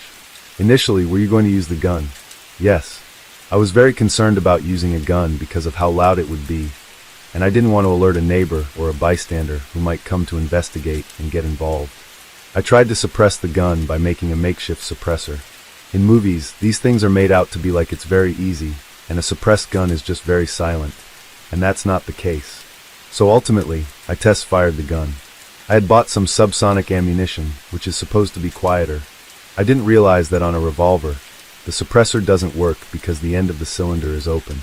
And I realized just a day or two beforehand that I couldn't use a gun because it could potentially involve someone else in this if someone heard a gunshot and came to investigate. I would have rather not to have done it at all, but if I had to, yes, I would have chosen a gun because it would have been quicker and more humane. I had on black pants and a black thermal and a gray shirt over that. I had on a black beanie and a white medical mask, and I had on black gloves and a black backpack. When you arrived at the house and you got off your bike, what did you do? I laid my bike down in the driveway, and I took my backpack off, and I took out the box that had been gift wrapped that had an end open, and I put the .22 revolver in that box, put the backpack back on my back, and I took a bunch of roses, and I walked up to the door, and I rang the doorbell. And I was shaking and freaking out at this point, because there was nowhere I wanted to be less than at that house on that morning. And when I rang the doorbell, the door opened, and a woman came to the front, and I thought it was Christina Parcell, but I wanted to make sure, and I also wanted to make sure that no one else was home. So I told her that while I was holding the box and the roses, that I had a delivery for Lieutenant Parcell, her sister, and she told me that Lieutenant wasn't home. At this point, I realized that Christina was at the house alone, and I handed her the roses, and I took the revolver out of the box, and I pointed it at her, and I told her to be quiet and to go back into the house, which she did. And I followed her into the house, and I shut the door. And I was experiencing such anxiety that my body wasn't really doing what I was telling it to do anymore. When I realized that I couldn't use the gun, which was unloaded at this point, my plan had been to try to knock her unconscious, because I didn't want to cause her or anyone any pain. That wasn't my intention. I just wanted to save her, and to make sure that no one else who was a bystander would be involved in this or could be endangered in any way. So I tried, while she was holding the roses, to strike her on the head and knock her unconscious. But my body was fighting me, because even though I knew who she was and what she was doing and the danger that was putting her in, I was still looking at her, and I was seeing a sympathetic figure. I was seeing a woman, and I had always been taught never to hurt a woman, to always protect women and children. So when I went to strike her with the gun, my hand didn't really do what I was trying to tell it to. I essentially pulled my strike. So when I struck her on the head with the pistol, that's what happened. It didn't knock her unconscious, and I hardly struck her at all, to be honest. So I tried again, and the same thing happened. I just couldn't bring myself to strike her. And at this point, she realized that I was hesitating. She began to try to move herself, and to get away and to fight back. During this period of time, the roses had dropped, and the petals and stems had scattered. And as I was hesitating, I realized that this situation was quickly getting out of control. And if I didn't pull myself together and act soon, this was all going to end up terribly. I was going to have to somehow force myself to do this at any cost. So I pulled out the knife I was wearing, and even though I knew I wasn't going to be able to strike her with any amount of force, I still tried. So I started striking her. My strikes were pulled. The knife made contact with her, but it wasn't stopping her, and it wasn't inflicting anything that could be a fatal blow. And she started to fight back, and it became a struggle. And in this struggle, all I could do was try to overcome this resistance I had, physical and emotional resistance to doing it. So I just kept striking her until finally we fell on the floor. And at this point, I had just tried to take my mind out of it and just try to get through this and finish it as quickly as possible, because I realized that it was only becoming prolonged, and I had to do this in order to save her. So I don't remember how many times I struck her. I just remember that when it finished, we were on the ground. And I stopped striking her when she stopped struggling. And at this point, I stood up, and I was still freaking out, and I was in kind of a daze. And I was just trying to pull myself together and figure out what I needed to do to leave the house. And again, I wanted to make sure that I didn't leave anything behind that would connect me to it, because then I believed John would be connected to it. So I quickly looked around to make sure I hadn't left a mask or a glove, and I started to pick up the rose petals and realized that I just didn't have time to do that. So I drew the blinds, and I moved her body away from the door, which had windows, because I didn't want someone to come to the door and see her. I put my things back in the backpack. I looked in a mirror to make sure everything was in order, and I saw that she had scratched my face. And of course, I realized that this could leave DNA, so I used the paint thinner to try to clean her hands. And then I changed my mask, and I took off my outer shirt because there was blood on it, and I put it in the backpack. I was trying to leave the house as quickly as possible. That paint thinner could explain that strange smell in the house, but despite Zach's attempts, his DNA was found under Christina's fingernails. I prayed again and just said that I believe that what I've done is the right thing, and I believe that I did it for the right reason. If it's your will that I be connected to this, then I will turn myself in, and I will own up to what I've done, and I'll take responsibility for it, because I believe that it was the right thing. And then I left. I exited out through the door, and I got back on my bike, and I pedaled my bike back to the truck, and I drove back to the mountain house. But the jury never saw his testimony in its entirety, as they were asked to leave the room several times. I felt the most enormous wave of relief wash over me, because I knew from that moment on it would be safe, that her mother was perpetrating on her, and there is proof to that the state is hiding from you. It's just going to be quiet. You need to stop talking. After the trial, the juror claimed that what they were able to see actually hurt the defense. They saw Zach as a cold, calculating, and remorseless killer, which strengthened an otherwise weak case of malice presented by the prosecution. It wasn't that she was immoral, she was immoral, Hughes told the jury. She was dead inside, a master manipulator and deceiver. She could lie at the drop of a hat. His statement gave a view of his motivation to commit the crime. I realized the incredible danger. That Christina Parcell was a glimpse into their child's possible future, if she remained in her custody, he said. And the facts have proven that I was right. On the same day as Zach's testimony, John Mello was arrested at 1:30 p.m. for orchestrating the murder of Christina Parcell and offering Zach money twice to kill her. John was denied bond at a hearing a few hours later, with the judge ruling that another court would take up the matter within 30 days. It's my understanding that Tina Parcell is in the courtroom. Tina, as I understand it, you're the sister of the victim. Is that correct, ma'am? Would you like to say anything to the court in reference to this proceeding? During the hearing, Christina's sister, Tina Parcell, made an emotional statement holding Christina's ashes. I brought Christina because she deserves to be here. We have waited 1,224 days for this. And I wish I could tell you it felt good, John, but it's not going to feel good yet. You did this to your family. Your child has to know that you did this to her family. You did this to your family. Your child has to know that you did this to her family. I don't know where I am when you hear the trial, but I assure you that if I do my all in the court, I will be better every day. When you are convicted, I will be there at every parole hearing. Every one. You will never get rid of me. And that is your own fault. You did this to yourself. All right, sir, you're free to go with the officer. And herself had told her psychiatrist she did not want to stay with her aunt because she felt that her aunt was taking photos of her when she was undressed. But these allegations remain unproven. Yes, I made a phone call to Child Protective Services, and I told them that I was a neighbor. I told them that I had seen my aunt being verbally and physically abused by her mother. And again, I made that up. That's not true. But I said it because I wanted to give her an opportunity to have FaceTime in person with an agent from DSS away from her mother, where she could tell them that her mother was sexually abusing her. As to the charge of murder, we the jury find the defendant guilty. As to the charge of possession of a weapon during the commission of a violent crime, we the jury find the defendant guilty. As to the charge of burglary, first degree, we the jury find the defendant guilty. As to the charge of harassment, first degree, we the jury find the defendant not guilty. As to the charge of harassment, second degree, we the jury find the defendant guilty. As to the charge of conspiracy to commit harassment, first degree, we the jury find the defendant not guilty. As to the charge of conspiracy to commit harassment, second degree, we the jury find the defendant guilty. Signed by our foreperson. He wanted to kill someone. He was given a target on a silver platter. He was given an address, a date, a time. And he planned it. He knew that if he planned it just enough, he would never get caught. He planned it so much that he thought, well, even when I got caught, I got this. I can still get out of this. Without remorse, without rehabilitation, any person that goes through that effort to commit a murder would absolutely do it again to see if they could. You're left with either two options. Either he's a weak, easily manipulated man who would kill anybody that anyone asked him to, or he's not. And if that's the case, then he absolutely would do this again to see if he's smart enough this time, to see if he can beat it this time, because he has shown no respect for the law of this courtroom. All of these men did nothing but use my sister. John Mello used her to create a whole new family when he had a wife and children already. Brad Post used her. This defendant used her. All of them used her for their own twisted personal gratification.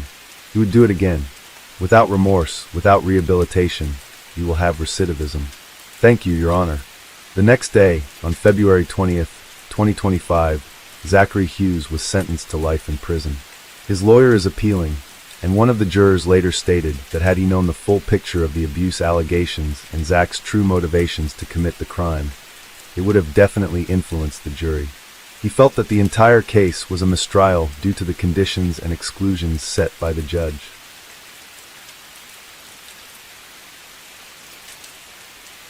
Case 5. Back in 1977, this little town had a population of just over 6,500 people. It was the kind of place where neighbors knew each other, and the charm of rural life created a sense of peace and safety. This close-knit vibe might seem like a small detail, but trust me, it plays a key role in what unfolded later. Now let's talk about the Bedoe household, because it wasn't just your typical family. There were 10 people living under one roof. At the head of the family was Frederick Bedoe, the father, and Cheryl, the mother, who was only 29 at the time. Together, they had 7 children ranging from toddlers to pre-teens. The eldest, 12-year-old Frederick Jr., was followed by 10-year-old Sharon Lee, 9-year-old Deborah M., 8-year-old Paul, 6-year-old Roderick, 5-year-old Holly Lynn, and 4-year-old Mary Lou. If that wasn't enough, their 6-year-old niece, Jennifer Santoro, also lived with them. With so many young lives in the mix, their home must have been a lively and chaotic place, full of the everyday ups and downs of a big family. And as you can imagine, the Bedoe family had a pretty lively and fun time together. And that was definitely true on the night of Thursday, July 21st, 1977. The 8 kids were enjoying themselves, swimming and playing around in their neighbor's pool in Prospect, Connecticut. The air was filled with laughter, splashes, and carefree moments, just a typical summer evening. Now life for they weren't struggling either. They had enough to get by and were grateful for what they had. Despite not being wealthy, they created a warm, loving home that radiated happiness. On that particular night, Cheryl, the mom, was keeping an eye on the kids while they were having a blast at the pool. Meanwhile, Frederick Bedoe, the father, was working his 3rd shift at the Pratt & Whitney factory, trying to provide for his family. But then, things took an unexpected turn when a man showed up at the pool. Now, this man was no stranger. In fact, the kids were thrilled to see him. The neighbor recalled how they all rushed over to greet him, showering him with hugs and kisses. It was clear that he was someone they knew well and trusted. After a little while, the kids wrapped up their fun in the pool and went home with this man while the neighbor went inside, and the evening continued as it would for any other family. But little did anyone know, this night would soon take a dark and tragic turn that would change everything forever. Around 4:15 in the morning, the quiet of the early hours was shattered when neighbors started to smell smoke. At first, they thought it might be someone burning leaves or trash. But then they heard something far more alarming, screams coming from the Bedoe house. That's when they realized something was seriously wrong and quickly called 911 to report the fire. Fire trucks from both Prospect and the nearby town of Bethany rushed to the scene, sirens piercing through the night. The firefighters worked tirelessly, and after about 30 minutes, they managed to extinguish the blaze. But what came next was something no one could have prepared for. As the smoke cleared and the flames died down, firefighters began searching the house. Inside, they discovered an unspeakable tragedy. The bodies of Cheryl Bedoe, her 7 children, and her 6-year-old niece Jennifer Santoro were found throughout the home. Each one had been brutally killed before the fire. Cheryl's charred body was found on the kitchen floor. 3 of the children were discovered in one bedroom, while 2 more were in another. 1 child was found in the master bedroom, and 2 more were located in the bathroom. The scene was nothing short of horrifying. Adding to the nightmare, many of the victims, including Cheryl, had their hands tied behind their backs. 2 of the children had their feet bound, and everyone appeared to have suffered severe head injuries before the fire consumed their bodies. It was a crime of unimaginable cruelty, and the sheer brutality shocked even the most experienced investigators. All of the bodies were burned extensively, said Edward P. Leonard, the state police commissioner at the time. His statement only hinted at the unimaginable horror that firefighters and police had witnessed. Some neighbors later admitted they had woken up to the smell of smoke, but didn't immediately think much of it. It wasn't until they heard the chilling screams that they realized the danger and called for help. One neighbor, Joseph Polino, tried to help. He ran to the Bedoe house and attempted to enter, but the fire was already too intense. He later recounted the terrifying scene, saying, "I opened the back door and got driven back by a blast of heat. Then the picture window blew out." As mentioned earlier, Frederick Bedoe, the father of the family, was at work at the Pratt & Whitney factory in North Haven, working the 3rd shift. Around 5:30 in the morning, police arrived at his workplace to pick him up. They didn't tell him what had happened, only that he needed to come with them. They drove him to his mother's house, where the family's Reverend Joseph Donnelly was waiting to deliver the devastating news. After hearing it, Frederick turned to Reverend Joseph with a question that no parent or spouse should ever have to ask. "Are they all dead?" Joseph's somber response confirmed his worst fears. Everything Frederick held dear, his wife, his children, his entire family, was gone in one horrifying night. Shattered by grief, he reportedly said through tears, "There's only one thing, to see the bastard pay." But while Frederick was dealing with this unimaginable loss, investigators were already working tirelessly to find answers. They set up a command post at Prospect Town Hall and began stopping every car traveling along Route 68. They were determined to leave no stone unturned. Additionally, back at the Bedoe home, police continued their investigation. That's when they noticed something strange. All the doors and windows were locked. This raised an alarming question. How could the killer have escaped if everything was locked from the inside? It pointed to the chilling possibility that whoever committed the crime was already inside the house, or somehow locked the doors behind them. Naturally, the investigators started talking to neighbors. That's when they learned about a man named Lorne Acquin, the very same man who visited while the kids were enjoying their time at the neighbor's pool. But that wasn't all. The neighbors said they saw him again early Friday morning, sitting alone in a black sedan parked in a nearby church parking lot about a mile from the house. This information raised red flags for the investigators. Who was this man? And why was he hanging around the house before and after the tragedy? The neighbors filled in more details about Lorne's connection to the Bedoe family. As it turns out, he wasn't just some random figure on the periphery of their lives. For about 2 years, he had actually lived in their basement. Then, out of the blue, he vanished from their lives. But just as abruptly as he had disappeared, he reappeared on that fateful Thursday night, the same night the Bedoe kids had been swimming at the neighbor's pool. Meanwhile, investigators couldn't afford to overlook anyone, not even Frederick, the grieving father. In the early stages of any investigation, the people closest to the victims are often scrutinized. So when officers asked Frederick for permission to search his truck, he didn't hesitate. He had nothing to hide. The search came up clean, no evidence, no suspicious items. But it was a necessary step in ruling him out. By the time the investigation hit the 24-hour mark, it was already a whirlwind of activity. Police weren't wasting a second. They had set up roadblocks, spoken to neighbors, and interviewed over 100 witnesses, including both Frederick and Lorne. Every detail was critical, and no piece of information was too small to be considered. However, when officers ran Lorne Acquin's name through their system, what they uncovered was far more troubling than anything they had heard from the neighbors. This wasn't just a man with a few minor run-ins with the law. His criminal record revealed a pattern that painted him as someone with a dangerous, unpredictable streak. In April of 1974, Lorne was sentenced to prison for larceny. He served less than a year before being released in February of 1975, but freedom didn't suit him for long. By March of 1976, he was back behind bars after attempting to escape custody, a desperate and reckless act that hinted at his bold, unrestrained nature. After serving time for that charge, he was paroled in September of 1976. Now here's the part that truly raised red flags.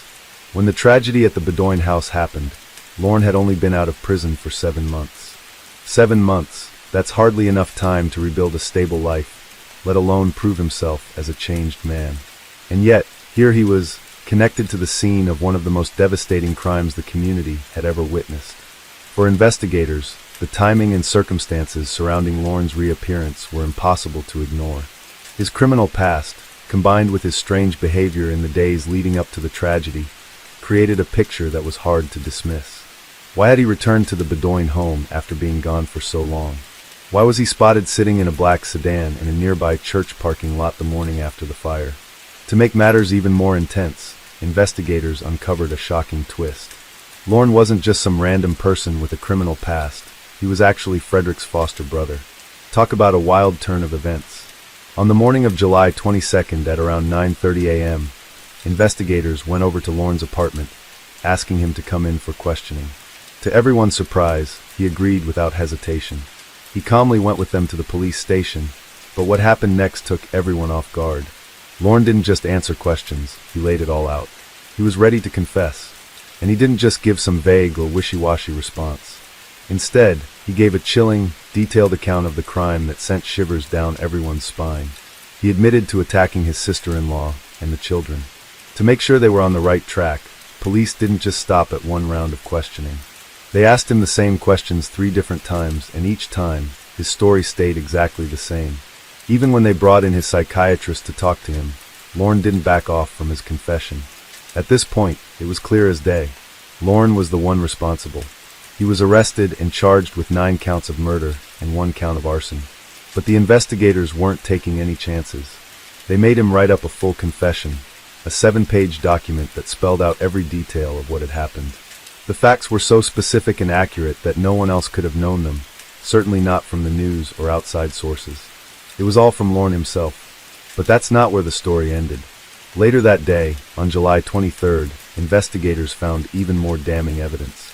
A trash bag filled with bloody clothes was found near Lorne's driveway, and even more chilling, bloody shoes and socks were discovered in the trunk of his car, the very same car that people had seen him parked in at the church the night of the crime. All of this lined up perfectly with what Lorne had confessed. The evidence was stacking up like a mountain, pointing directly at him. But if you'd think that at this time the case was closed and Lorne is locked up for good, well, not quite. Things were about to take another unexpected turn.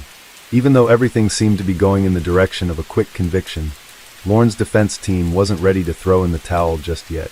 They were still looking for ways to create doubt, to turn the tide in their favor. While the evidence against him was stacking up, his confession, the bloody clothes, the witnesses, his lawyer was fighting tooth and nail to poke holes in the prosecution's case. John R. Williams wasn't going to let it slide without putting up a serious challenge.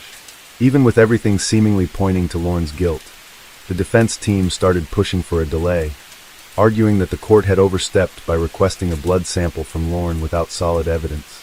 They wanted the confession and the blood evidence excluded from the trial, and they tried to introduce new theories like the possibility that Cheryl's brother might be the real killer. But the court wasn't buying it. They saw the evidence for what it was: clear, consistent, and chilling, and refused to allow the defense to shift the focus elsewhere. The trial continued as planned, and when the jury was finally sworn in on July 16, 1979, it felt like the final chapter was getting closer. Then came the day everyone had been waiting for, the public reveal of Lorne's confession. And let me tell you, it didn't disappoint. It was a detailed, gruesome account of everything he had done. Lorne confessed to killing Cheryl, her children, and others, describing each moment with cold precision. He even talked about how he went to the house in the evening to pick raspberries with the kids before the violence began. It was hard to believe, but Lorne's story didn't end there. According to him, after leaving the house around 8:30 p.m., he came back in the early hours of the morning, around 2 or 3 a.m., slipping inside through the unlocked basement door.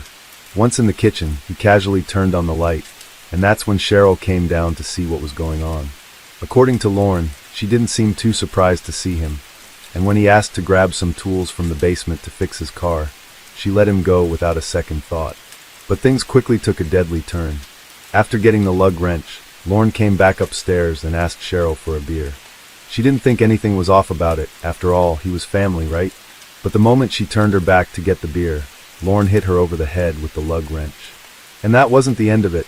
He kept swinging, hitting her over and over again without hesitation. The worst part? Lorne claimed Cheryl didn't make a sound. She didn't scream, didn't cry for help. I can't even imagine what was going through her mind at that moment. Was she trying to stay quiet so she wouldn't alert her children? Was she hoping to survive this attack without drawing attention? Unfortunately, it didn't work. One of the kids heard the noise and rushed to the kitchen, only to be struck by Lorne with the same wrench. From there, he went on to attack the other children, using the wrench and a tire iron. But when he heard Cheryl moaning in the kitchen, meaning she was still alive despite the brutal blows, he went back and started stabbing her. Lorne later confessed to the police that he tied up some of the children with string, and then tragically assaulted 10-year-old Sharon before killing her. Just think about the horror this poor child experienced. Beaten senseless, and then assaulted at just 10 years old. After all of that, he drenched everyone, Cheryl and the children, in gasoline and set the entire house ablaze. However, when Lorne took the stand on September 5, 1979, his story took a complete turn. He denied everything he had confessed to. He said, "I didn't do any of that." He claimed that he only signed the confession because his psychiatrist told him it would be better for him. According to Lorne, the psychiatrist had said, "You'd be better off if you signed." Lorne also claimed that he repeatedly requested a lawyer during his interrogation, expressing his desire to speak with one over and over. However, the police repeatedly denied his requests, insisting that they already knew he was guilty. They urged him to simply confess, convincing him that it would be better for him if he did. When questioned about the blood stains on his clothes, Lorne offered an unusual explanation. He claimed that the blood wasn't from the murders, but from a fight he had gotten into the night of the killings. According to Lorne, he had been out for coffee when some men outside the cafe attacked him. In retaliation, he said he fought back and ended up beating them. That's where the blood came from, he insisted. It was a strange and highly unlikely story that left many people skeptical of his account. The situation took an even more bizarre turn when Lorne described his reaction upon learning about the murders. He stated that when the police first informed him about the killings, he was so enraged that he punched a wall in the police barracks. He claimed that in his anger, he warned the state trooper, telling him that they'd better catch the killers before he did. Now, during the trial, the prosecutors introduced a photo of the 7 murdered children, showing their innocent faces, which had never been seen by the jury before. This photograph led Lorne's lawyer to argue for a mistrial, suggesting that the emotional impact of the image could unfairly influence the jury's opinion. However, the judge dismissed the motion, and the trial continued without interruption. As the case progressed, certain pieces of evidence seemed to lend some credibility to Lorne's version of events. For instance, the way he reacted when first informed of the murders mirrored exactly what he had claimed in his confession. This alignment raised questions about whether he had actually committed the crimes or if he had been coerced into admitting to them. Moreover, a state police fingerprint expert testified during the trial that the bloody handprint found in the bathtub wasn't Lorne's. In fact, the handprint on one of the door jambs didn't match his either. This revelation raised further doubts about his involvement, particularly since the prints didn't match any of the victims, or even Frederick, the father. There was also the matter of a prior interview with Lorne conducted in October of 1977 by reporter Lincoln Milstein from the local newspaper The Current. This interview, which had been kept under wraps until the confession was released, revealed even more contradictions. Lorne admitted to Milstein that he had no recollection of the killings. The only things he remembered were vague snippets, talking to Cheryl, seeing bodies and blood everywhere, and the house being on fire. He claimed that he had been so frightened and confused by what had happened that he didn't remember the events clearly. However, things took a turn in October 1977, when Lorne was transferred to a state mental hospital in Middleton for security reasons, and a few weeks later he was officially committed.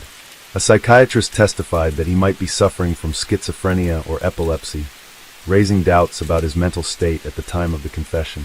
With this in mind, some argued that his statements were unreliable, and this further questioned his accountability for the crimes. Fast forward to October 1979, the jury deliberated for hours over the course of 3 days before finding Lorne guilty on all counts of murder. They did not charge him with SA, despite speculation that he might have been driven to kill after feeling ashamed of allegedly molesting one or more of the Bedoe girls. Chief Assistant State's Attorney Walter Scanlon suggested this could have been the motive, although it was never definitively proven. The state tried to get the maximum possible prison sentence of 245 years, which is 25 years for each murder and 20 years for arson, but Judge Walter Pickett sentenced Lorne to 105 years to life in prison with the possibility of parole after 50 or 55 years. The decision was made, but it didn't take long before Lorne's attorney filed an appeal, so quickly in fact, that it seemed as though the appeal had been pre-written and ready to go. However, the court denied his appeal, and Lorne was sent to prison. Over the years, Lorne continued to fight his conviction, filing petitions for a habeas corpus trial. Despite his efforts, each petition was rejected, and his legal battles seemed to go nowhere. And for those unfamiliar with the term habeas corpus, it refers to a writ used to bring an accused person from a different jurisdiction to the court in the place where the crime occurred, essentially allowing for the review of the case. In Lorne's case, he argued that he was wrongfully convicted and that his confession should not have been used against him. Lorne was eventually transferred to McDougall-Walker Correctional Facility in Suffield, Connecticut, where he spent 38 years behind bars. During this time, he accumulated 8 disciplinary offenses, including assault, possession of drugs, contraband, and other violations. His last infraction occurred in 1997, when he was charged with assault and refusing to provide a specimen. Then, in June of 2015, Lorne's health took a drastic turn. He was placed on a ventilator in the intensive care unit after suffering a medical crisis. As the Department of Correction indicated, Lorne had no family willing or able to make medical decisions for him. The judge was called to make a decision regarding his care, but before the meeting could take place, Lorne passed away from a severe brain bleed. He was 65 years old at the time of his death, having entered prison at the age of 27. His death remained shrouded in mystery, as no autopsy was performed, and the cause of the brain bleed was never determined. Following his death, Robert DeClark, the former owner of the funeral home, sought and received custody of Lorne's remains. After performing a cremation, Lorne's ashes were stored, and DeClark periodically brought them to the Department of Correction in the hopes of finding any relatives who might come forward. But no one did, and to be honest, it feels like Lorne got exactly what he deserved, alone and forgotten. No child, not even Cheryl, deserves a death like that. The violence, the cruelty, it's almost impossible to wrap your mind around. The lingering heartbreak must have been unbearable for the remaining family, especially Fred, the father. Case 6. This is the story of Buck Ruxton, the smart boy who would change the course of criminal investigation with a crime so heinous that it exposed the depths of human brutality. But before he became a cold-blooded murderer, Buck Ruxton was an ordinary son to a respectable family. Buck Ruxton was born in Bombay, British India, now called Mumbai, on March 21, 1899, into a wealthy middle-class family. His upbringing was respectable, and though he was a sensitive boy with few friends, he was highly intelligent. Early on, he set his sights on becoming a doctor. With his parents' financial support, he studied at the University of Bombay, earning his Bachelor of Medicine in 1922 and his Bachelor of Surgery in 1923. Shortly after, he secured a position at a Bombay hospital, specializing in medicine, midwifery, and gynecology. His ambitions did not stop there. On October 29, 1923, Ruxton was commissioned into the Indian Medical Service as a medical officer. He was sent to Basra, the city of great strategic importance under British control, where soldiers and civilians alike suffered from war wounds, infections, and the scorching heat of West Asia.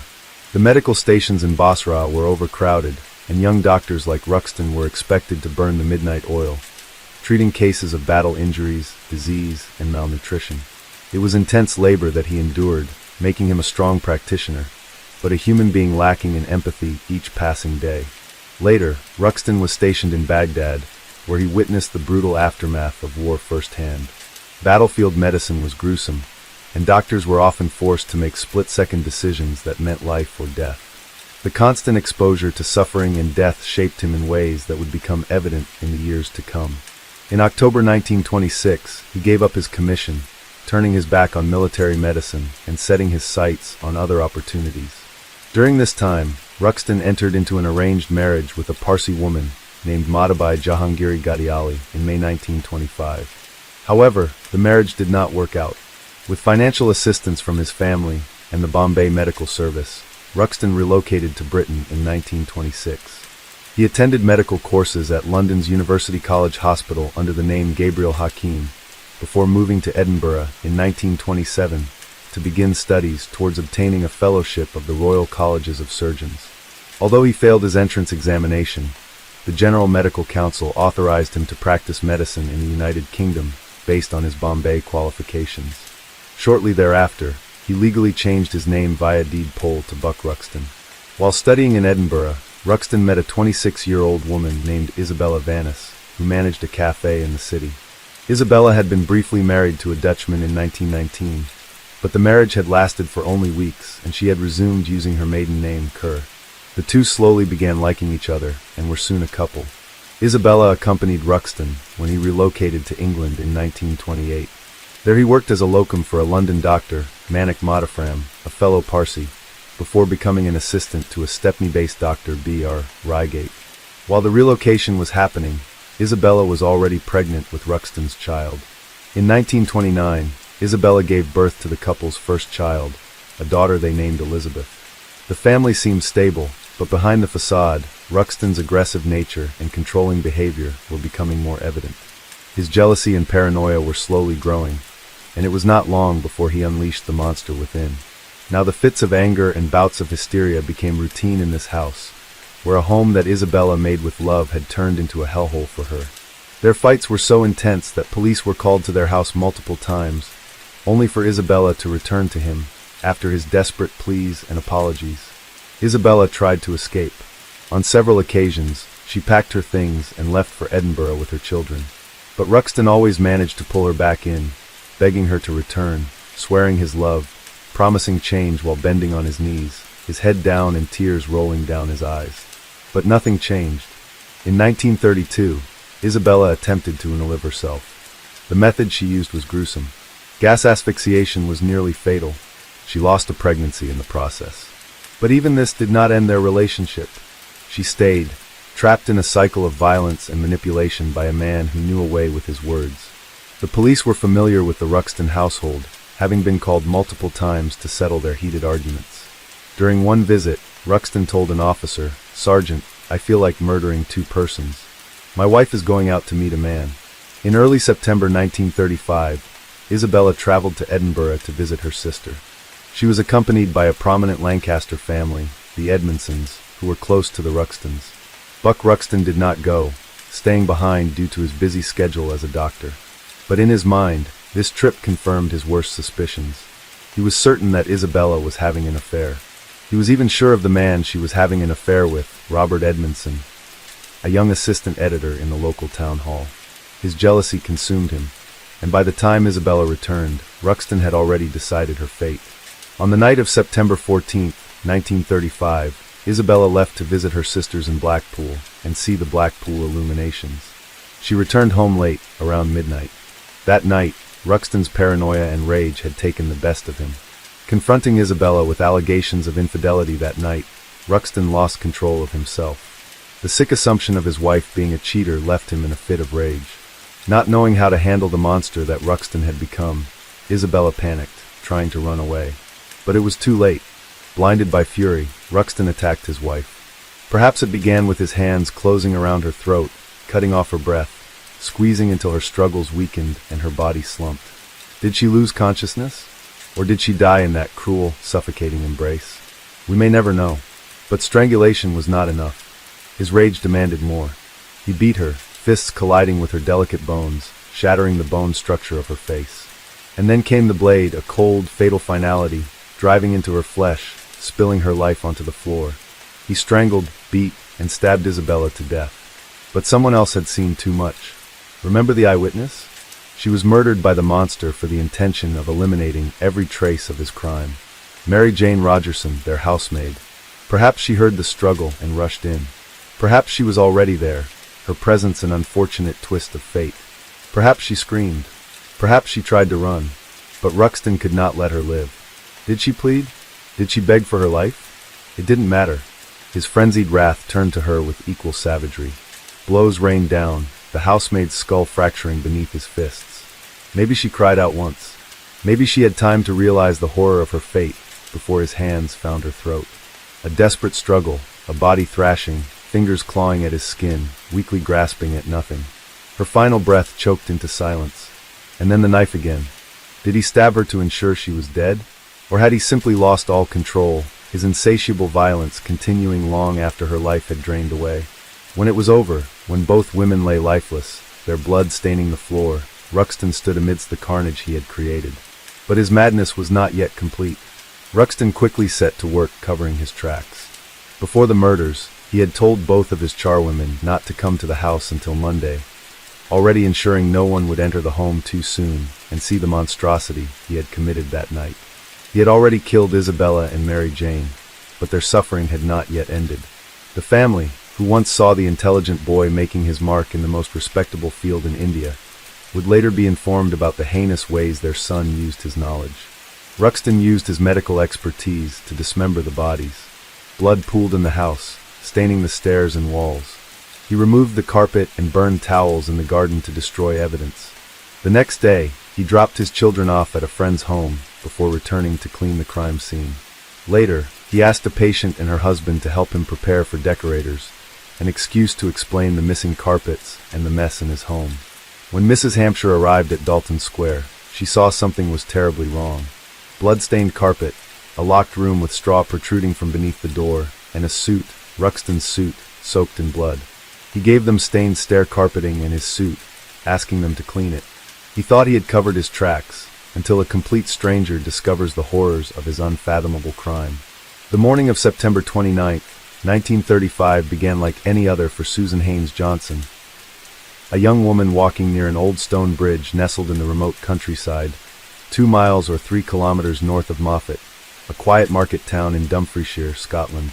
The landscape was serene, the Gardenholm Lynn stream flowing with grace beneath the bridge, its waters heavy from recent rains. Mist lingered over the hills, and the air was damp with the scent of earth and foliage. As she leaned over the parapet of the bridge to admire the view, soaking the misty air in, something caught her eye, a large misshapen bundle crammed against a boulder in the rushing water below. At first she thought it might be an abandoned sack of clothing or discarded rubbish that swept down the stream, but something about the way it was caught on the rocks made her stomach churn. It did not feel right, and every fiber in her body was telling her to run away. But ignoring the cues of her body, Susan walked closer to the sack. The fabric, darkened by water, clung tightly to its contents, revealing unsettling contours of a human body. Then a grotesque detail sent a jolt of horror through her body. A human arm, bloated and partially decomposed, protruded from the fabric, fingers curling unnaturally, as if reaching for something that Susan could not see. Susan gasped, stumbling back from the parapet, her heartbeat pounding in her ears. She could not tear her gaze away from the limp, lifeless limb, the exposed flesh gray and rotting, slashed with nauseating precision. A chill crawled up her spine. Someone had mutilated this body in the most disrespectful way possible. Her scream teared through the morning stillness. What started as a pleasant morning turned into an unforgettable one, a day that will haunt Susan forever in her dreams. The gruesome discoveries at Garden Home Lynn sent shockwaves through Scotland. The Dumfriesshire Constabulary, faced with a crime of unprecedented brutality, knew they needed specialized expertise. Detective officers from Glasgow were immediately summoned, and by the following day Detective Lieutenant William Ewing and Detective Lieutenant Bertie Hammond arrived in Moffat. What they found was nothing short of a nightmare. The bodies were mangled, severed, and stripped of nearly every identifying feature, which presented an immediate challenge. Even determining their sex was difficult due to the extensive disfigurement. The killer had left nothing to chance, making sure that traditional methods of identification, such as dental records or fingerprints, were either impossible or severely compromised. But killers always make mistakes. While reviewing the case in Dumfries, Detective Ewing happened upon a newspaper report detailing the recent disappearance of 2 women from Lancaster, England. Something about the description stopped him cold. One of the missing women bore a remarkable similarity, at least in height and build, to one of the butchered victims found in the Annan River. Ewing's instincts told him there was a connection, so he decided to follow his instincts, and soon the evidence began mounting. Amid the bloody ruins of the corpses, a single piece of newspaper would prove to be one of the most disturbing clues. The victims had been wrapped in editions of the Sunday Graphic, a national publication. On the surface, this meant little until detectives discovered something crucial. This specific edition of the Sunday Graphic had only been distributed in the Lancaster district. The trail of horror was beginning to lead away from Moffat and into England. Another glaring detail sent chills down the spine of the investigators. The manner in which the bodies had been dismembered was unlike any ordinary murder. This was no haphazard act of rage. Instead, the precise incisions, the calculated removal of identifying features, and the total destruction of distinguishing marks all pointed to one irrefutable fact. The murderer had an expert knowledge of human anatomy. This was not the work of a mere criminal. This was the work of a highly skilled surgeon. As detectives dug deeper into the Lancaster disappearances, 2 names surfaced. Number 1 was Mrs. Isabella Ruxton, the wife of a prominent physician, Dr. Buck Ruxton, and the second was Mary Rogerson, Isabella's maid, who had vanished alongside her employer. The connection was too strong to ignore. Ruxton's wife and maid had disappeared, and 2 mutilated bodies had been found hundreds of miles away. Detectives turned their attention toward Dr. Buck Ruxton, a man known famously for his precision. Rumors had already swirled about his volatile temper and his obsessive jealousy toward his wife. Now, with 2 unclaimed bodies and his wife missing, the police had good reason to suspect him. It was time to pay him a visit. Dr. Buck Ruxton was soon arrested, and with his detention, the police were given unrestricted access to his house in Dalton Square, Lancaster. What they found inside confirmed their worst fears. The bathroom, once a place of cleanliness and somewhat luxury, bore the unmistakable scars of murder. Blood stains, some still visible, others desperately scrubbed away, covered the stair carpet and the floors. The scene reeked of a failed cover-up, the murderer's attempt to wash away his sins proving futile under the scrutiny of forensic science. But a body is more than just flesh and blood. It touches things. It leaves marks. And it was fingerprints that would finally seal Ruxton's fate. The forensic team knew that if they could match a fingerprint from the bodies to any print inside the house, it would prove beyond doubt that at least one of the victims had once lived there. But there was a problem. Only 1 set of fingertips remained intact, those belonging to the maid, Mary Rogerson. The other set, belonging to Isabella Ruxton, had been severed and were never recovered. The killer had made sure that his wife's hands would never betray him, even if she had betrayed him in his sick mind. But he had underestimated the tenacity of science. Detective Bertie Hammond and Detective Sergeant Duncan meticulously combed through the house, examining every possible surface. From the lampshades in the attic to the medicine bottles in the basement, nothing was left untouched.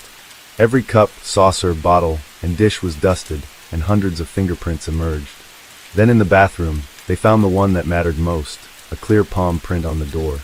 This print would later be forensically matched to the dead hands of Mary Rogerson. She had been here. She had died here. And so had Isabella Ruxton.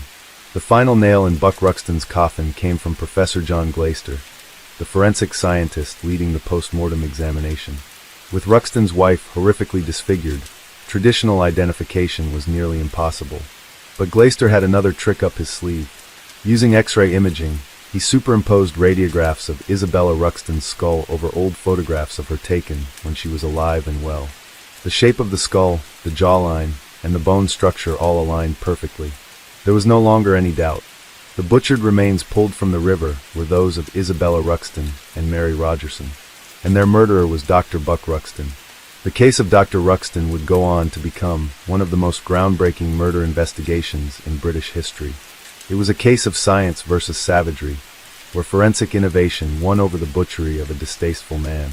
Dr. Buck Ruxton had believed himself untouchable, a man so meticulous in dismembering his victims that he thought no one could ever piece them back together. But he was wrong. The river had not carried away his sins. The newspapers had not hidden his crime, and the fingerprints of the dead had spoken louder than any defense he could muster. A doctor who once saved lives was now condemned to die. On March 2nd, 1936, the trial of Dr. Buck Ruxton commenced at Manchester's High Court of Justice. He was charged with the murders of his wife, Isabella Ruxton, and their housemaid, Mary Jane Rogerson. The case had drawn widespread attention due to the gruesome nature of the crimes and the forensic techniques used to identify the victims. Ruxton pleaded not guilty, but the prosecution built a strong case against him, supported by forensic evidence and witness testimonies. The prosecution, led by Joseph Cooksey Jackson, K.C., argued that Ruxton's motive was rooted in jealousy. Following the murders, Ruxton attempted to conceal his crimes by meticulously dismembering the bodies. The remains were then transported over 100 miles from Lancaster to Scotland, where they were disposed of in a remote ravine near the River Lynn. He took extensive measures to prevent identification, including mutilating facial features and removing fingertips. Ruxton's defense, led by Norman Burkett, K.C., attempted to cast doubt on the identification of the bodies and suggested alternative explanations for the presence of bloodstains in his home. The defense argued that the forensic evidence was circumstantial and did not definitively link Ruxton to the crime. However, forensic experts had successfully linked the fabric used to wrap the bodies to materials found in Ruxton's home, and the blood patterns matched those of the victims. Additionally, Ruxton's erratic behavior following the discovery of the remains, including providing conflicting accounts of his wife's whereabouts, further undermined his defense. After a trial that lasted 11 days, the jury deliberated for just over an hour before returning a guilty verdict. Dr. Buck Ruxton was found guilty of double murder, and on May 12, 1936, he was set to be hanged at H.M. Prison, Manchester. A final twist emerged after Ruxton's execution, when a sealed letter he had written shortly after his arrest was made public. The letter wrote, "I killed Mrs. Ruxton in a fit of temper because I thought she had been with a man. I was mad at the time. Mary Jane Rogerson was present at the time. I had to kill her." This confession removed any lingering doubts about his sentence. It was confirmed that he had, indeed, not only murdered those people but had their bodies dismembered. Case 7. 4 innocent young women were completely burned to death in a small yogurt shop. But the most horrifying part is that before being burned alive, they were raped and killed by fatal gunshots to the head. The police launched a large-scale investigation, interrogating a total of 342 suspects. But after many years, the killer remains an elusive, mysterious figure who cannot be found. On the night of December 6th, investigator John Jones of the Austin Police Department in Texas received an emergency call from the dispatch center. Initially, the call was simply reporting a fire at a yogurt shop, but shortly after, the information was updated to reveal that this was no ordinary fire. It had turned into a robbery and brutal murder, with 4 victims dead. When Jones arrived at the scene, the sight before him was completely different from any previous fires he had dealt with. The yogurt shop, which should have been a place filled with the laughter and chatter of customers, was now nothing but a desolate wreck filled with smoke and ashes. As he stepped inside, Jones' flashlight beam swept over the smoke-damaged walls and the dust-covered floor. amid the lingering haze of smoke and heat, for charred bodies lay scattered throughout the shop. What was most haunting was that they were all young girls, under 18 years old. Their bodies were burned to the point of near total unrecognizability, with skin shriveled from the intense heat and some body parts horribly distorted. Detective Jones believed that fire was not the primary cause of their deaths, but rather, it seemed someone had set the fire to erase the evidence. He also concluded that someone had intentionally set the bodies on fire to hide an even more horrific crime behind it. The 4 bodies found in the ruins of the yogurt shop were quickly identified. 2 of them were employees working at the shop that night, Eliza Thomas and Jennifer Harbison. The other 2 victims were Sarah Harbison, Jennifer's sister, and Amy Ayers, a close friend who had stopped by the shop to wait for them to finish their shift before heading home together. However, the remaining traces at the scene showed that the 4 girls had endured extreme terror before being murdered. They had their mouths gagged and were tightly bound with their own clothing, a sign that the killer not only wanted to kill them, but also wanted to strip away any chance of escape or resistance. But that wasn't the most horrifying part. After killing the victims, the murderer didn't leave immediately. He even set fire to burn the entire crime scene. The flames erupted fiercely, burning everything in the confined space of the shop. Not only were the bodies severely damaged, but all the crucial evidence was almost entirely destroyed. When firefighters gained control of the blaze, the black smoke had covered every surface, making fingerprint collection nearly impossible. The killer not only acted ruthlessly, but it seemed he also knew how to meticulously erase the evidence. When the police conducted the autopsies, the investigators found that all the victims had been shot in the head. During the examination of the gunshot wounds, they discovered that 2 different types of bullets had been used. The presence of 2 firearms with calibers 380 and .22 at the same crime scene was not a coincidence. This was clear evidence that at least 2 murderers were involved in this horrific crime.